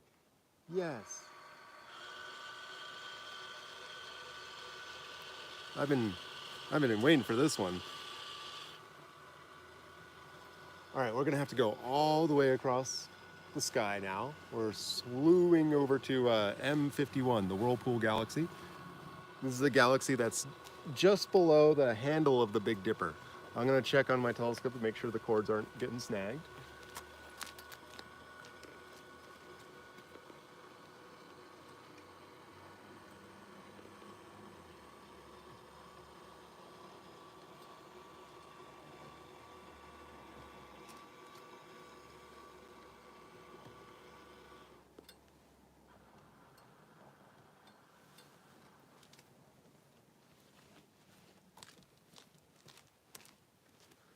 All right, let's see how far we are off in our alignment.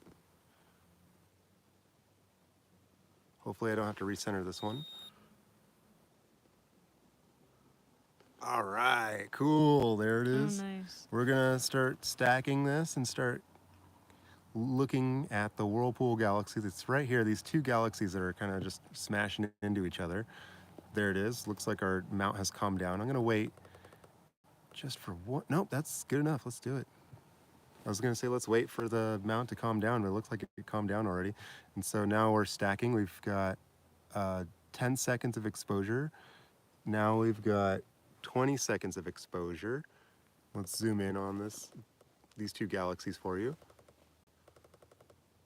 And right now my view is very dim, so I'm gonna go ahead and go back to the default view. There it is. And I'm gonna try and zoom out a little bit so I can get the phone to stop autofocusing. Let's see if we can fix this for you all.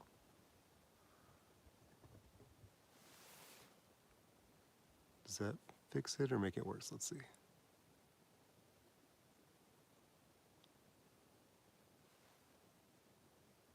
Okay, I think I fixed the autofocus on the phone. Satellite, cool. This I don't think is a supernova. Let me see if that's what you asked.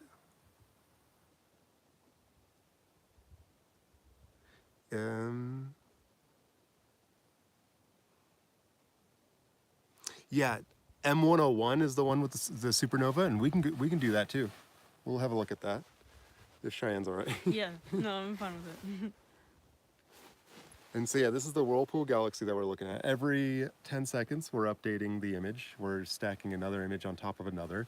And so we have currently 9 photographs that we've stacked together to bring out this image.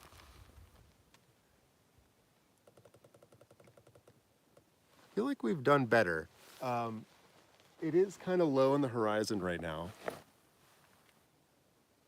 And it does seem like we kind of got like the morning glow happening out over there. It looks like the sunrise is sort of happening in that area of the sky. Or maybe that's just the light dome from the east or the west. A little bit of light pollution or something. Yeah, we're looking at M51 right now, the Whirlpool Galaxy. And yeah, M101, we'll definitely have a look at that. That's they're very similar. What is it? The Pinwheel Galaxy is what it's called, right? Yeah. But no, I saw this little star here and I freaked out and I was like, is that a supernova? What? And I started looking it up. No, it's not. It's always been there. I think it's a star that's in the foreground. I'm gonna increase the contrast and increase the brightness. Well, that's pretty cool. There we go. The arms are a little more defined. You can see the streaking due to we're not calibrating any of these photographs, so all the noise is just being combined together.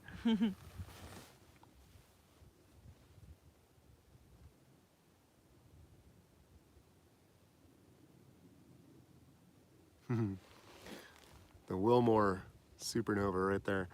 Okay, how many more? We're gonna do 3 more photographs just to stay consistent with the 20 to 21 or something. And I'm gonna try and stack all of these. I'm on vacation, so I'm gonna just spend some time working on these in Deep Sky Stacker and seeing if we can clean up the images and make them a little better than what we see here. But you're seeing, you know, what we're capturing live. That's pretty cool. Every time that this bar fills up down here at the bottom right, we're taking a new photograph. And so far we've taken 20. Cool. We've got 20 of this galaxy and we've got 20 of a whole bunch of other objects too. So we're gonna go ahead and stop stacking now. We're gonna save this screen that we just got, this JPEG. And there's the Whirlpool Galaxy. That's so cool. M51. Started off dim, came out bright. That's so cool. All right. And I'm gonna go back to my default view settings. That didn't really do much. And let's, hate to say goodbye, but goodbye, Whirlpool Galaxy. Did I save that data? I Yes, saved that. you Yeah, did, okay. yeah. Oh, Watch good. it All right. Ooh. All right. Too late now. There it is. Let's go to the next object.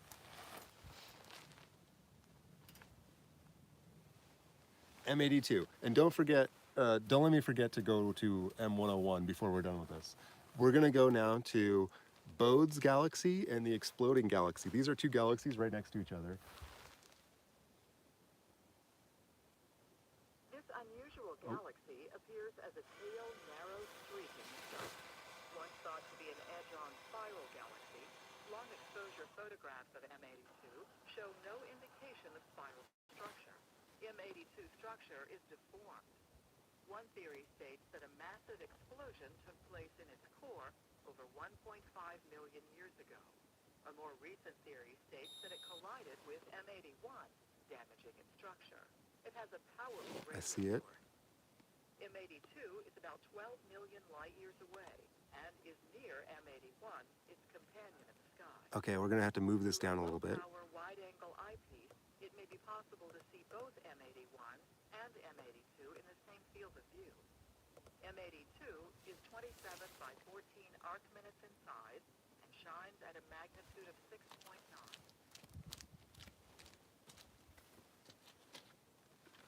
So I'm gonna move the galaxy down the screen. I lowered my exposure a little bit. And let's see if this is the right direction. Wrong direction.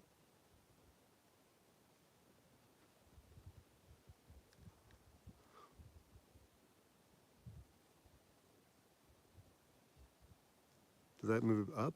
I think it did. Yeah, so I want to go down the screen. There's 2 galaxies in this field of view, and I want to get them both. Okay, I'm starting to see the core of the other galaxy now. There they are. I'm going to move it just, okay, there it is.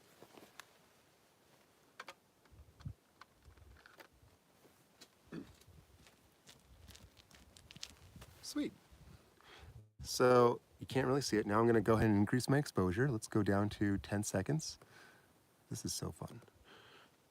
Okay, we're doing 10 seconds of exposure now, and we're looking at 2 separate galaxies. They're on the same screen, the same field of view, and here they come.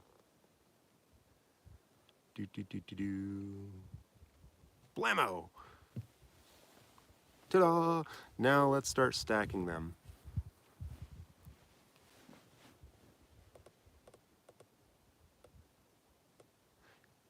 Oh! Sad. It crashed. Let's try that again.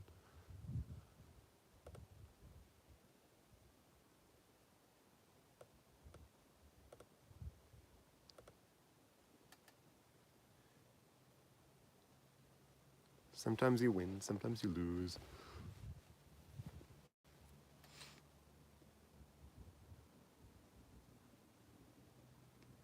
Oh, I can't find the triangles because it's for some reason trying to act this like non-existent image. There was like no data on that image. So let's start a new stack. Let's see if we got it again. Okay, cool. There's that galaxy. There's this galaxy. Keeping the fingers crossed. Let's not crash. Come on, do it. You got this, computer. New laptop from 2018. All right. Mind you, I got this laptop off Amazon. Just saying.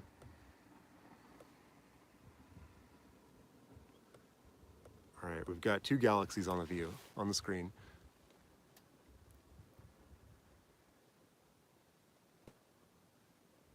Down to the bottom right is the exploding galaxy, and then to the upper left is Bode's galaxy. And it looks like, is our camera focusing?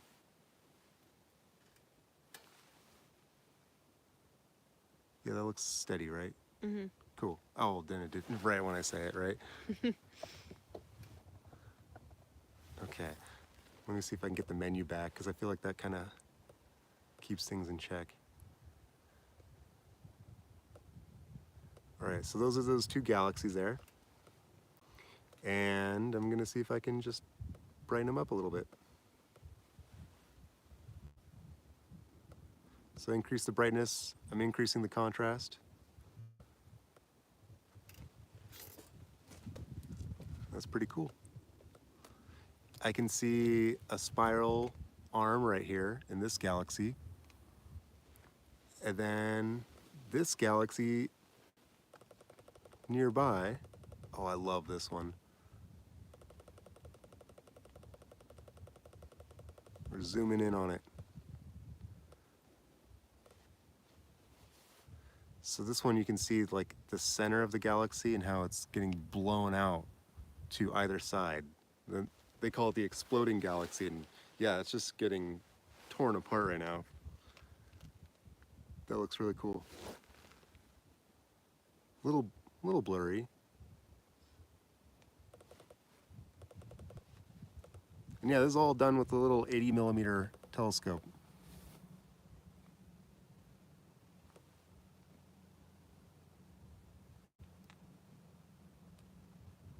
Cool. How many images that we have stacked right now? We've got 13. We'll stay here for just a little bit longer.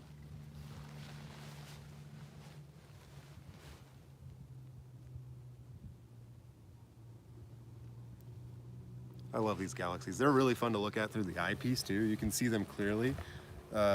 Even with a small telescope, you can see them. I've seen them with a 102mm refractor, which is the same telescope that Cheyenne has. All right, let's see if I can fix that focus.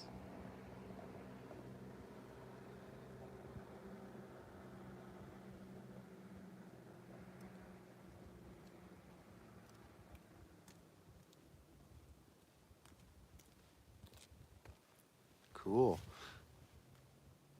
17 images have been stacked so far. We're still looking at M81 and M82. So this is called Bode's galaxy up here. We'll zoom in on this one now.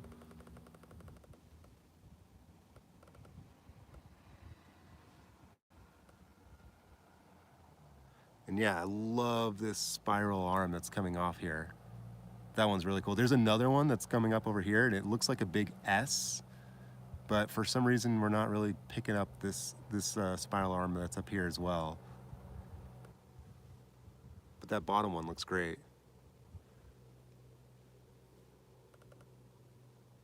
I'm gonna zoom out. And there they are, 2 galaxies. We've got 21 images. Cool, we're gonna stop that. Save this image. We're gonna clean our brush, beat the devil out of it. We're gonna go back to a single image. There's a 10-second exposure of those 2 galaxies. Let's move on to the next object.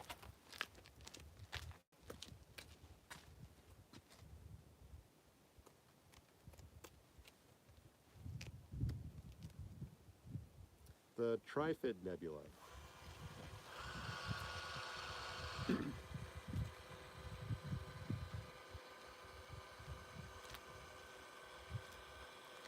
Now we're gonna go check out the Trifid Nebula, if we can, if it's there.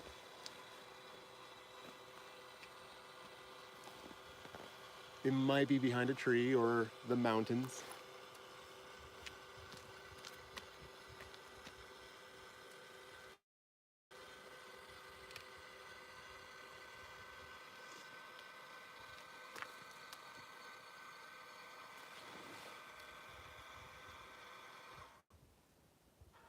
Yeah, that's gonna be behind a tree. Darn these trees.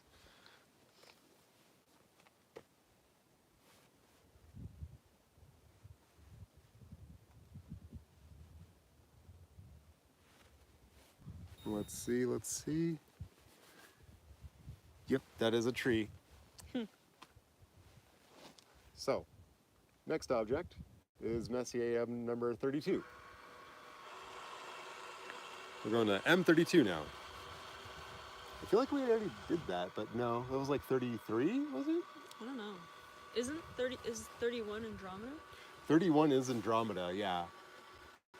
But we were doing something near Cassiopeia, I thought. And that was the Bubble Nebula and the Open Cluster.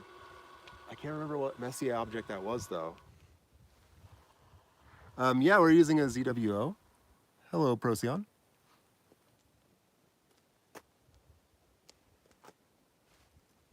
Yeah, we're using the ZWO ASI 294, an uncooled version of it, so it doesn't have the cooler on the back. What is this object? Oh, Maybe it's the satellite galaxy next to Andromeda. yeah, that's the satellite galaxy next to Andromeda. 'Cause, M33, that's huh? Andromeda. Yeah, no, that is definitely Andromeda. I know what that one looks like. So we're back at the Andromeda galaxy.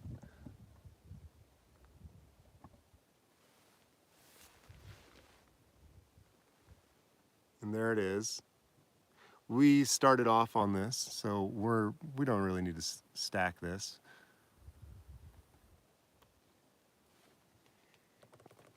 But the telescope wanted us to check out this satellite galaxy that's just off the rim here of the main galaxy.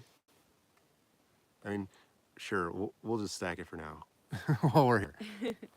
We don't necessarily need to save it. Yeah, we'll just do a couple images. Trying to get the phone to focus. Let's see. Okay, cool. That's so cool how just one image, two images makes it so much brighter. Yeah.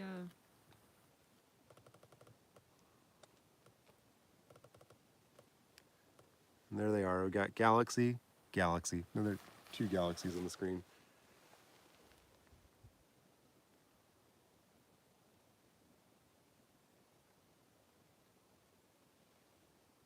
And cool, there's three images now.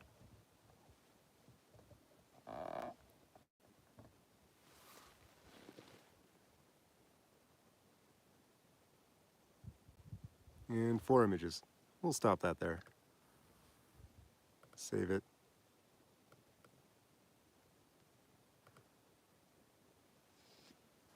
And just curious. Yeah, we can actually lower the contrast, get rid of the noise, increase the brightness. Yeah, I feel like that kind of brings out this dust lane here. That's so cool. It's dust inside the galaxy, and look how big the galaxy is. It comes all the way out here. It's massive. Yeah. Okay, moving on. Let's clean our brush. I didn't save that because I could save it now. Sure, why not? All right, and we're back to a single frame, default view. Let's move on to the next object. The Ring Nebula.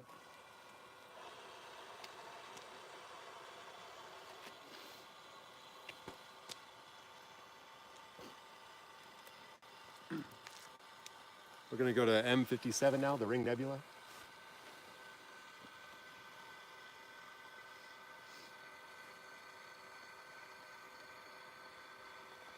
And, ooh, I was afraid that it was going to be too high, but it looks like it's right where Messier number 13 was when we were looking at it earlier. Yeah. So yeah, we still have a few inches left of room here on the telescope before it strikes the mount. My bad. All right, here should be the Ring Nebula somewhere in here. Let's see. Oh, I'm starting to see it now. It's this thing right here is the ring. I could be wrong, but let's see. Once the tracking calms down a little bit. There it is. I'm gonna start stacking. And while it's stacking, I'm going to start zooming in on it. Did that just say a full width half maximum of 8.6? That's our highest yet. 8.2. I wonder if we're losing focus, if our focus is slowly slipping out of place here. That full width half maximum, the lower the number that is, the better the focus we'll have, or the sharper our image will be. And that would really be helpful for this particular nebula since it's so small. We really want the high details here. And it looks like we did have a little bit of tracking issues during the first stack. Ooh, 9.3. Yeah, that's terrible. So hopefully with a few more images, we'll get better. Oh, 9.4. Yikes. Going up. Going up. But you can still see it. So I'm going to go to default view here. And let's see if we can bring out the edges.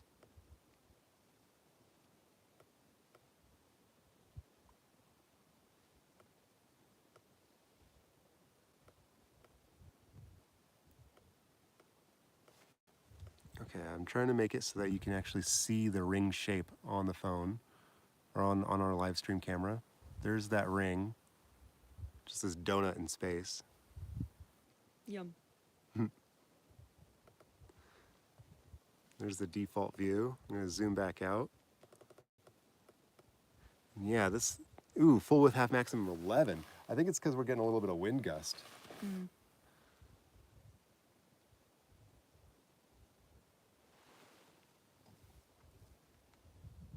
10, okay.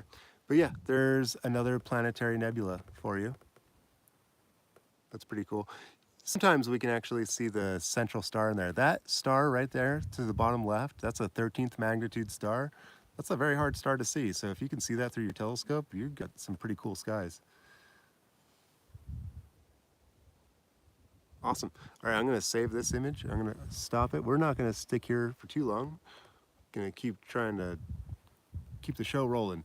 Okay, saved it. We're going to clear that data. That was the Ring Nebula. That was fun. That was a star that popped a while ago. We're back on our single 10-second exposure here. I'm going to zoom in again on the Ring Nebula. This is just a single exposure. This is not a stacked image. That's, oh yeah, you can see how a little bit of wind picked up, and you can see how it made everything blurry. All right. So now I'm going to zoom out and go back. And let's go to the next object. Oh, that's it. We've done our entire list. So now let's go to M101 to look at the supernova. First, I need to get out of the tonight's best list. Okay, I'm now getting out of the guided tour on my menu. I'm going to an object in my telescope's menu. I'm going to go down to deep sky objects. There it is, deep sky objects. Here, just so you can see what I'm doing.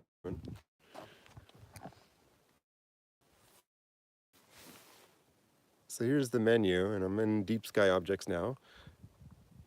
And named to Messier objects. And then I'm going to type in M101. Enter. The Hubble Space Telescope has determined that M101 is... So it's going to tell you some information there, but actually I want to go to, I'm going to hit this go to button to it, not listen to. And now it's going back to Cali.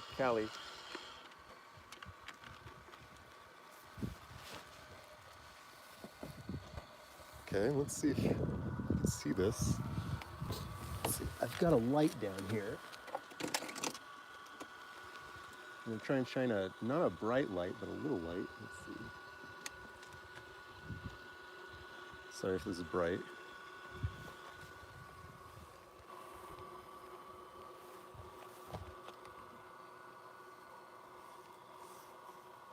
There, you can see the telescope. We're in the dark here. And it's moving automatically on its own.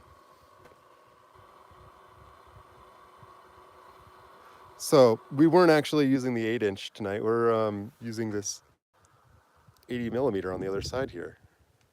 this little telescope. Okay, and we should be M101 now. Let's see if we did it. Oh, cool, I'm starting to see it. It's up here at the top.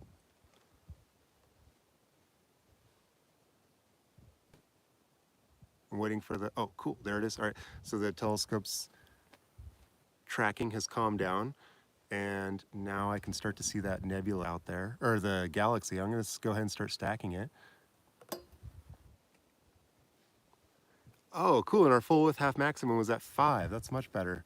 So it doesn't look like we've actually lost focus. Oh,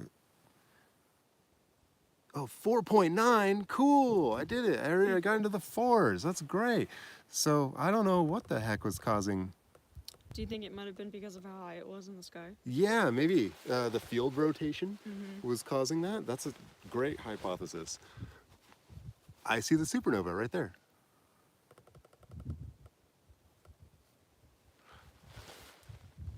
Now, we're stacking some photographs. We're taking 10-second exposures. We have 4 images that have been stacked so far.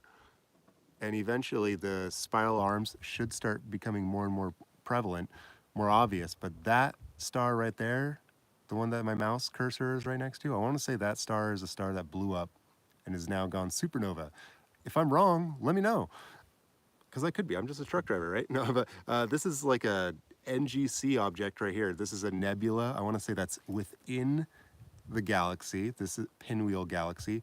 But this bright star that's right next to it, that's a newcomer. That wasn't there. Everyone's known about this brighter NGC to the lower portion of it and has taken photographs of that plenty of times. But this new star, this is from May 17th, I want to say, is when it popped into the sky. And it's been there still. What? How long do supernovas last for? This can't, wait, is that really the supernova? I don't know, but if it is, that thing's been going on for months. All right, I'm gonna go ahead and increase the contrast and increase the brightness at the same time. And I'm gonna keep playing with those two to try and keep bringing out more and more detail.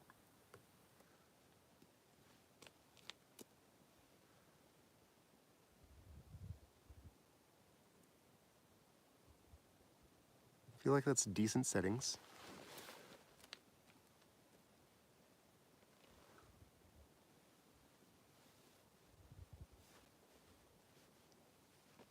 And cool, there it is.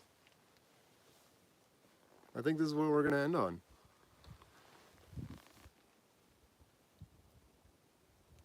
The Pinwheel Galaxy. All right, let's see what the telescope says about it.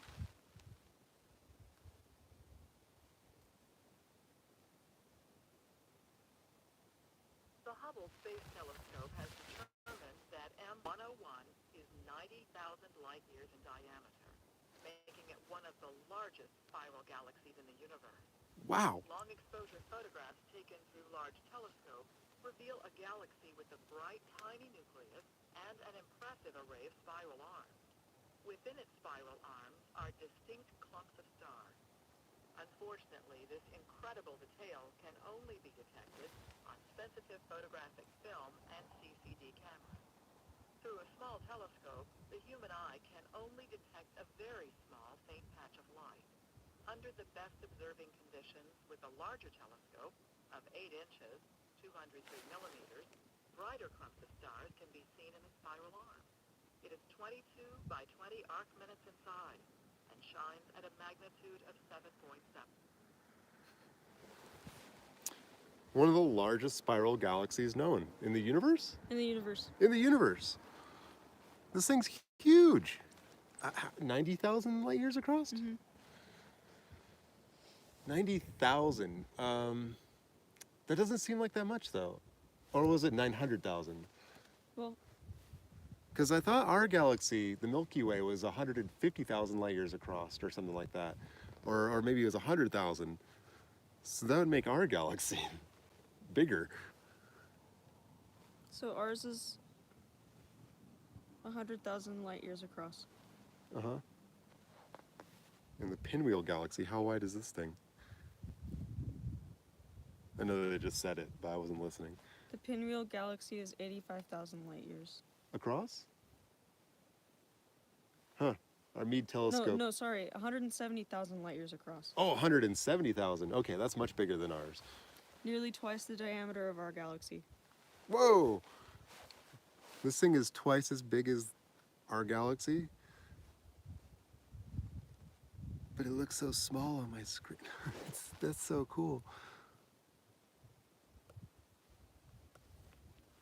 Cool, we got a lot of the spirals to start showing up too. Andromeda is 200,000 light years across. Bruh. Andromeda needs to chill out. Andromeda's huge. So Andromeda is like one of the biggest galaxies in the universe. Yeah. I think it's just much closer to us, obviously. But, yeah. All right. Sweet. I think it's time to wrap up. This is a really fun show. Thank you very much for joining us, everybody. We checked out a bunch of space objects. I'm not sure if there was anything in particular that anyone wanted to look at. Let me double check. If you want to look at anything, now's the time to let me know. I'm going to see in the chat to see if there's anything. 170,000 light years. That's so cool. All right. And this is where we'll end it then. The Pinwheel Galaxy, M101. Absolutely, Procyon Alpha. Thank you very much for joining us. Dad, thank you for joining us. Jesus is Luke Skywalker, thank you very much for joining us. And anyone else who has joined us, thank you very much. It's been a lot of fun. We're on top of the world right now, and you came with us. This is so cool. Wow, look at all those stars. We saw a lot of shooting stars out here, too. Oh, you know what? Hang on. I got one last thing I want to do. Sorry. We got to do it. Let's have a look at Saturn.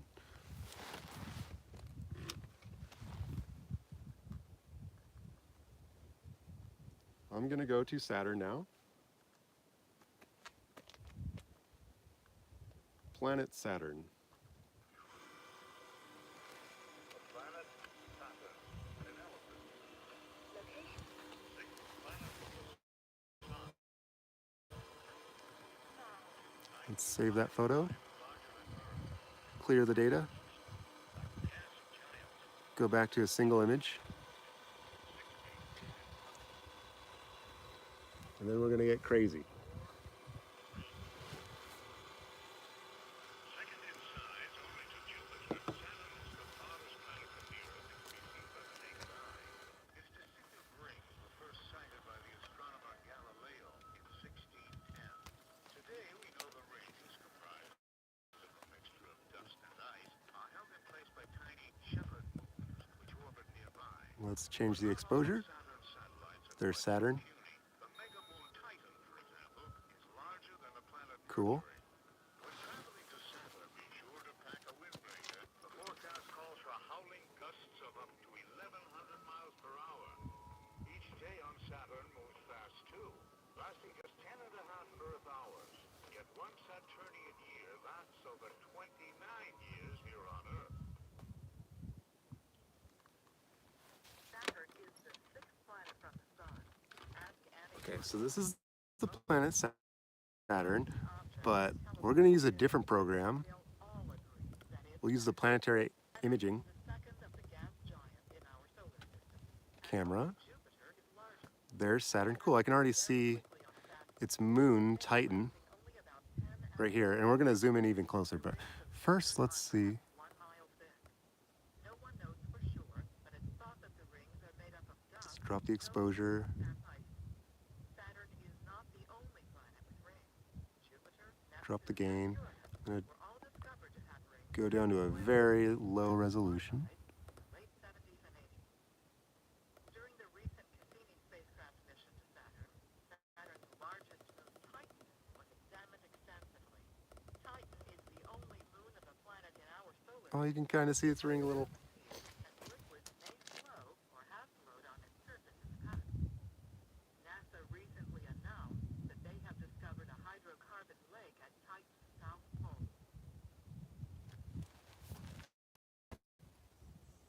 tiny little Saturn. Cool. So this is through the 80 millimeter.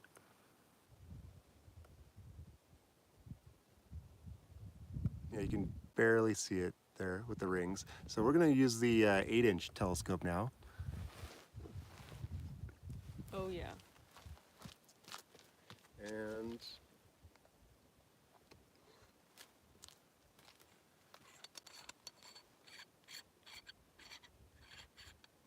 actually,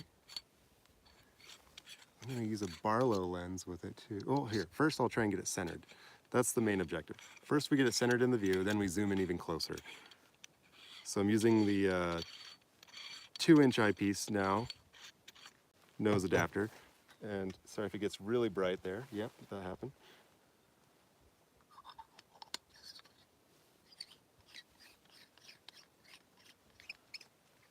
Okay, I'm going to put the camera into the 8-inch telescope now.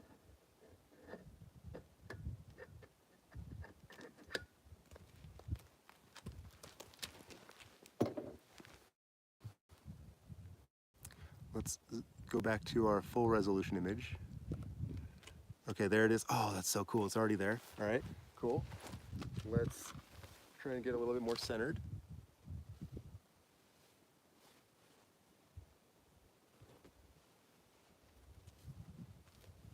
Okay, I'm going to get it down into the center of the screen. And then we're going to zoom in on it.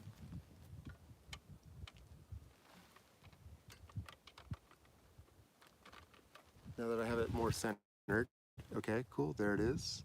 Now let's center this. First I'm going to change the resolution. Awesome.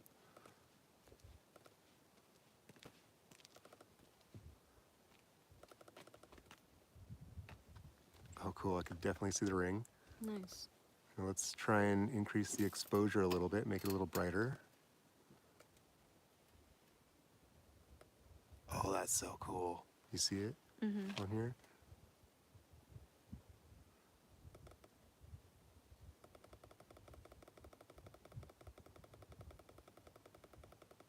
I feel like that's pretty good focus. And now I'm gonna grab this hand controller and make it shake like crazy. I'm gonna try and use the slow motion motors here to try and keep it in center.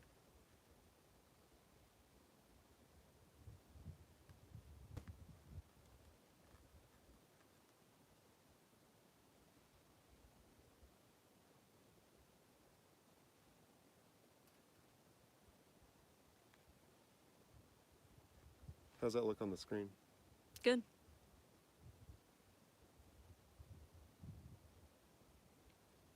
A little bit of wind there. Yeah. It seems to be handling it okay though.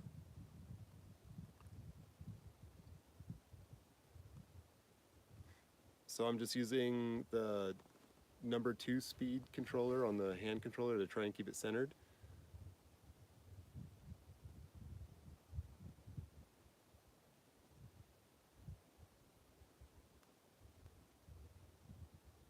There you go, that's planet Saturn. I'll go ahead and see if I can actually make this a little bit better.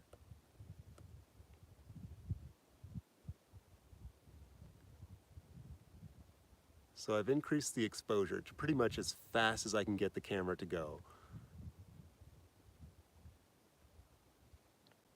And we might be able to do it a little bit better. Let me see. I'm going to zoom out.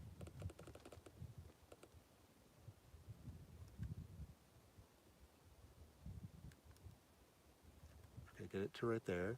And now I'm going to change my resolution to even lower, to smaller, 640 by 480. You're like thinking, wow, that is a small resolution. I agree. Okay, let's zoom in on that a little bit more. Now the reason I lower the resolution is so that we can get even faster frame rate. The reason I want faster frame rate is so that we can beat the seeing conditions. If the seeing messes up the details a little bit, the faster the frame rate, the better the details we'll be able to see. And the slower the frame rate, the more the details will get blurred together. If I'm wrong, let me know. But Yep, this is planet Saturn.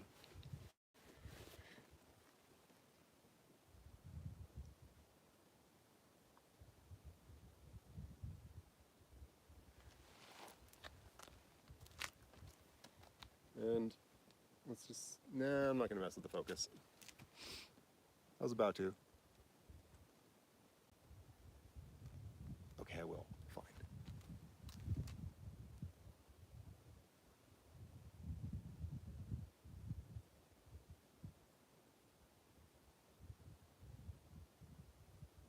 Let me know if this is better.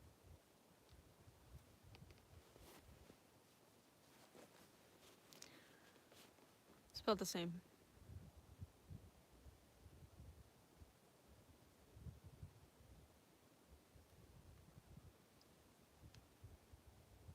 Oh, cool! I could see the Pleiades star cluster rising over the horizon there, to the trees, in between some trees.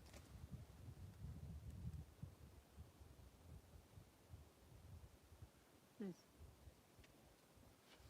All right, let me know if this is any better.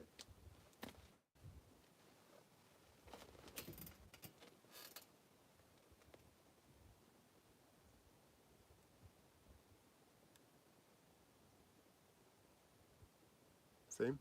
Yeah, it looks like it's about the same. All right. All right, everybody. That's where we'll wrap it up then. Saturn. That was cool. Mm-hmm. All right. Thank you very much for joining us on our space adventure. We got a long drive home.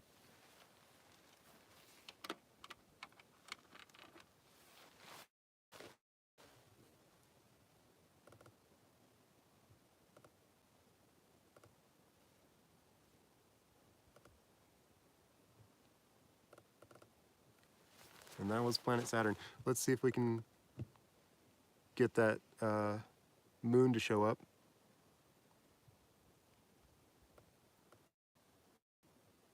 Oh, cool. Saturn has moon. There's Titan. I'm not sure which moon that is or that moon. That might be a moon to the upper left there too. Saturn has, what is it, 82 moons or something and counting. I think it has the most amount of moons in the solar system. Yeah, something like that.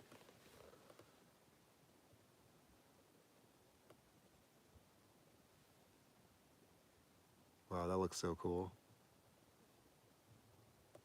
Even though it's windy and bouncing all over the place. Planet Saturn. All right, that's it. All right, I'm done. Thank you so much for joining in, everybody. I'm gonna be out here forever if I just keep doing this. All right, time to get home. Thank you for joining. Bye. La la la la, space. We did it. Ah, we went everywhere. Yeah, yeah, yeah.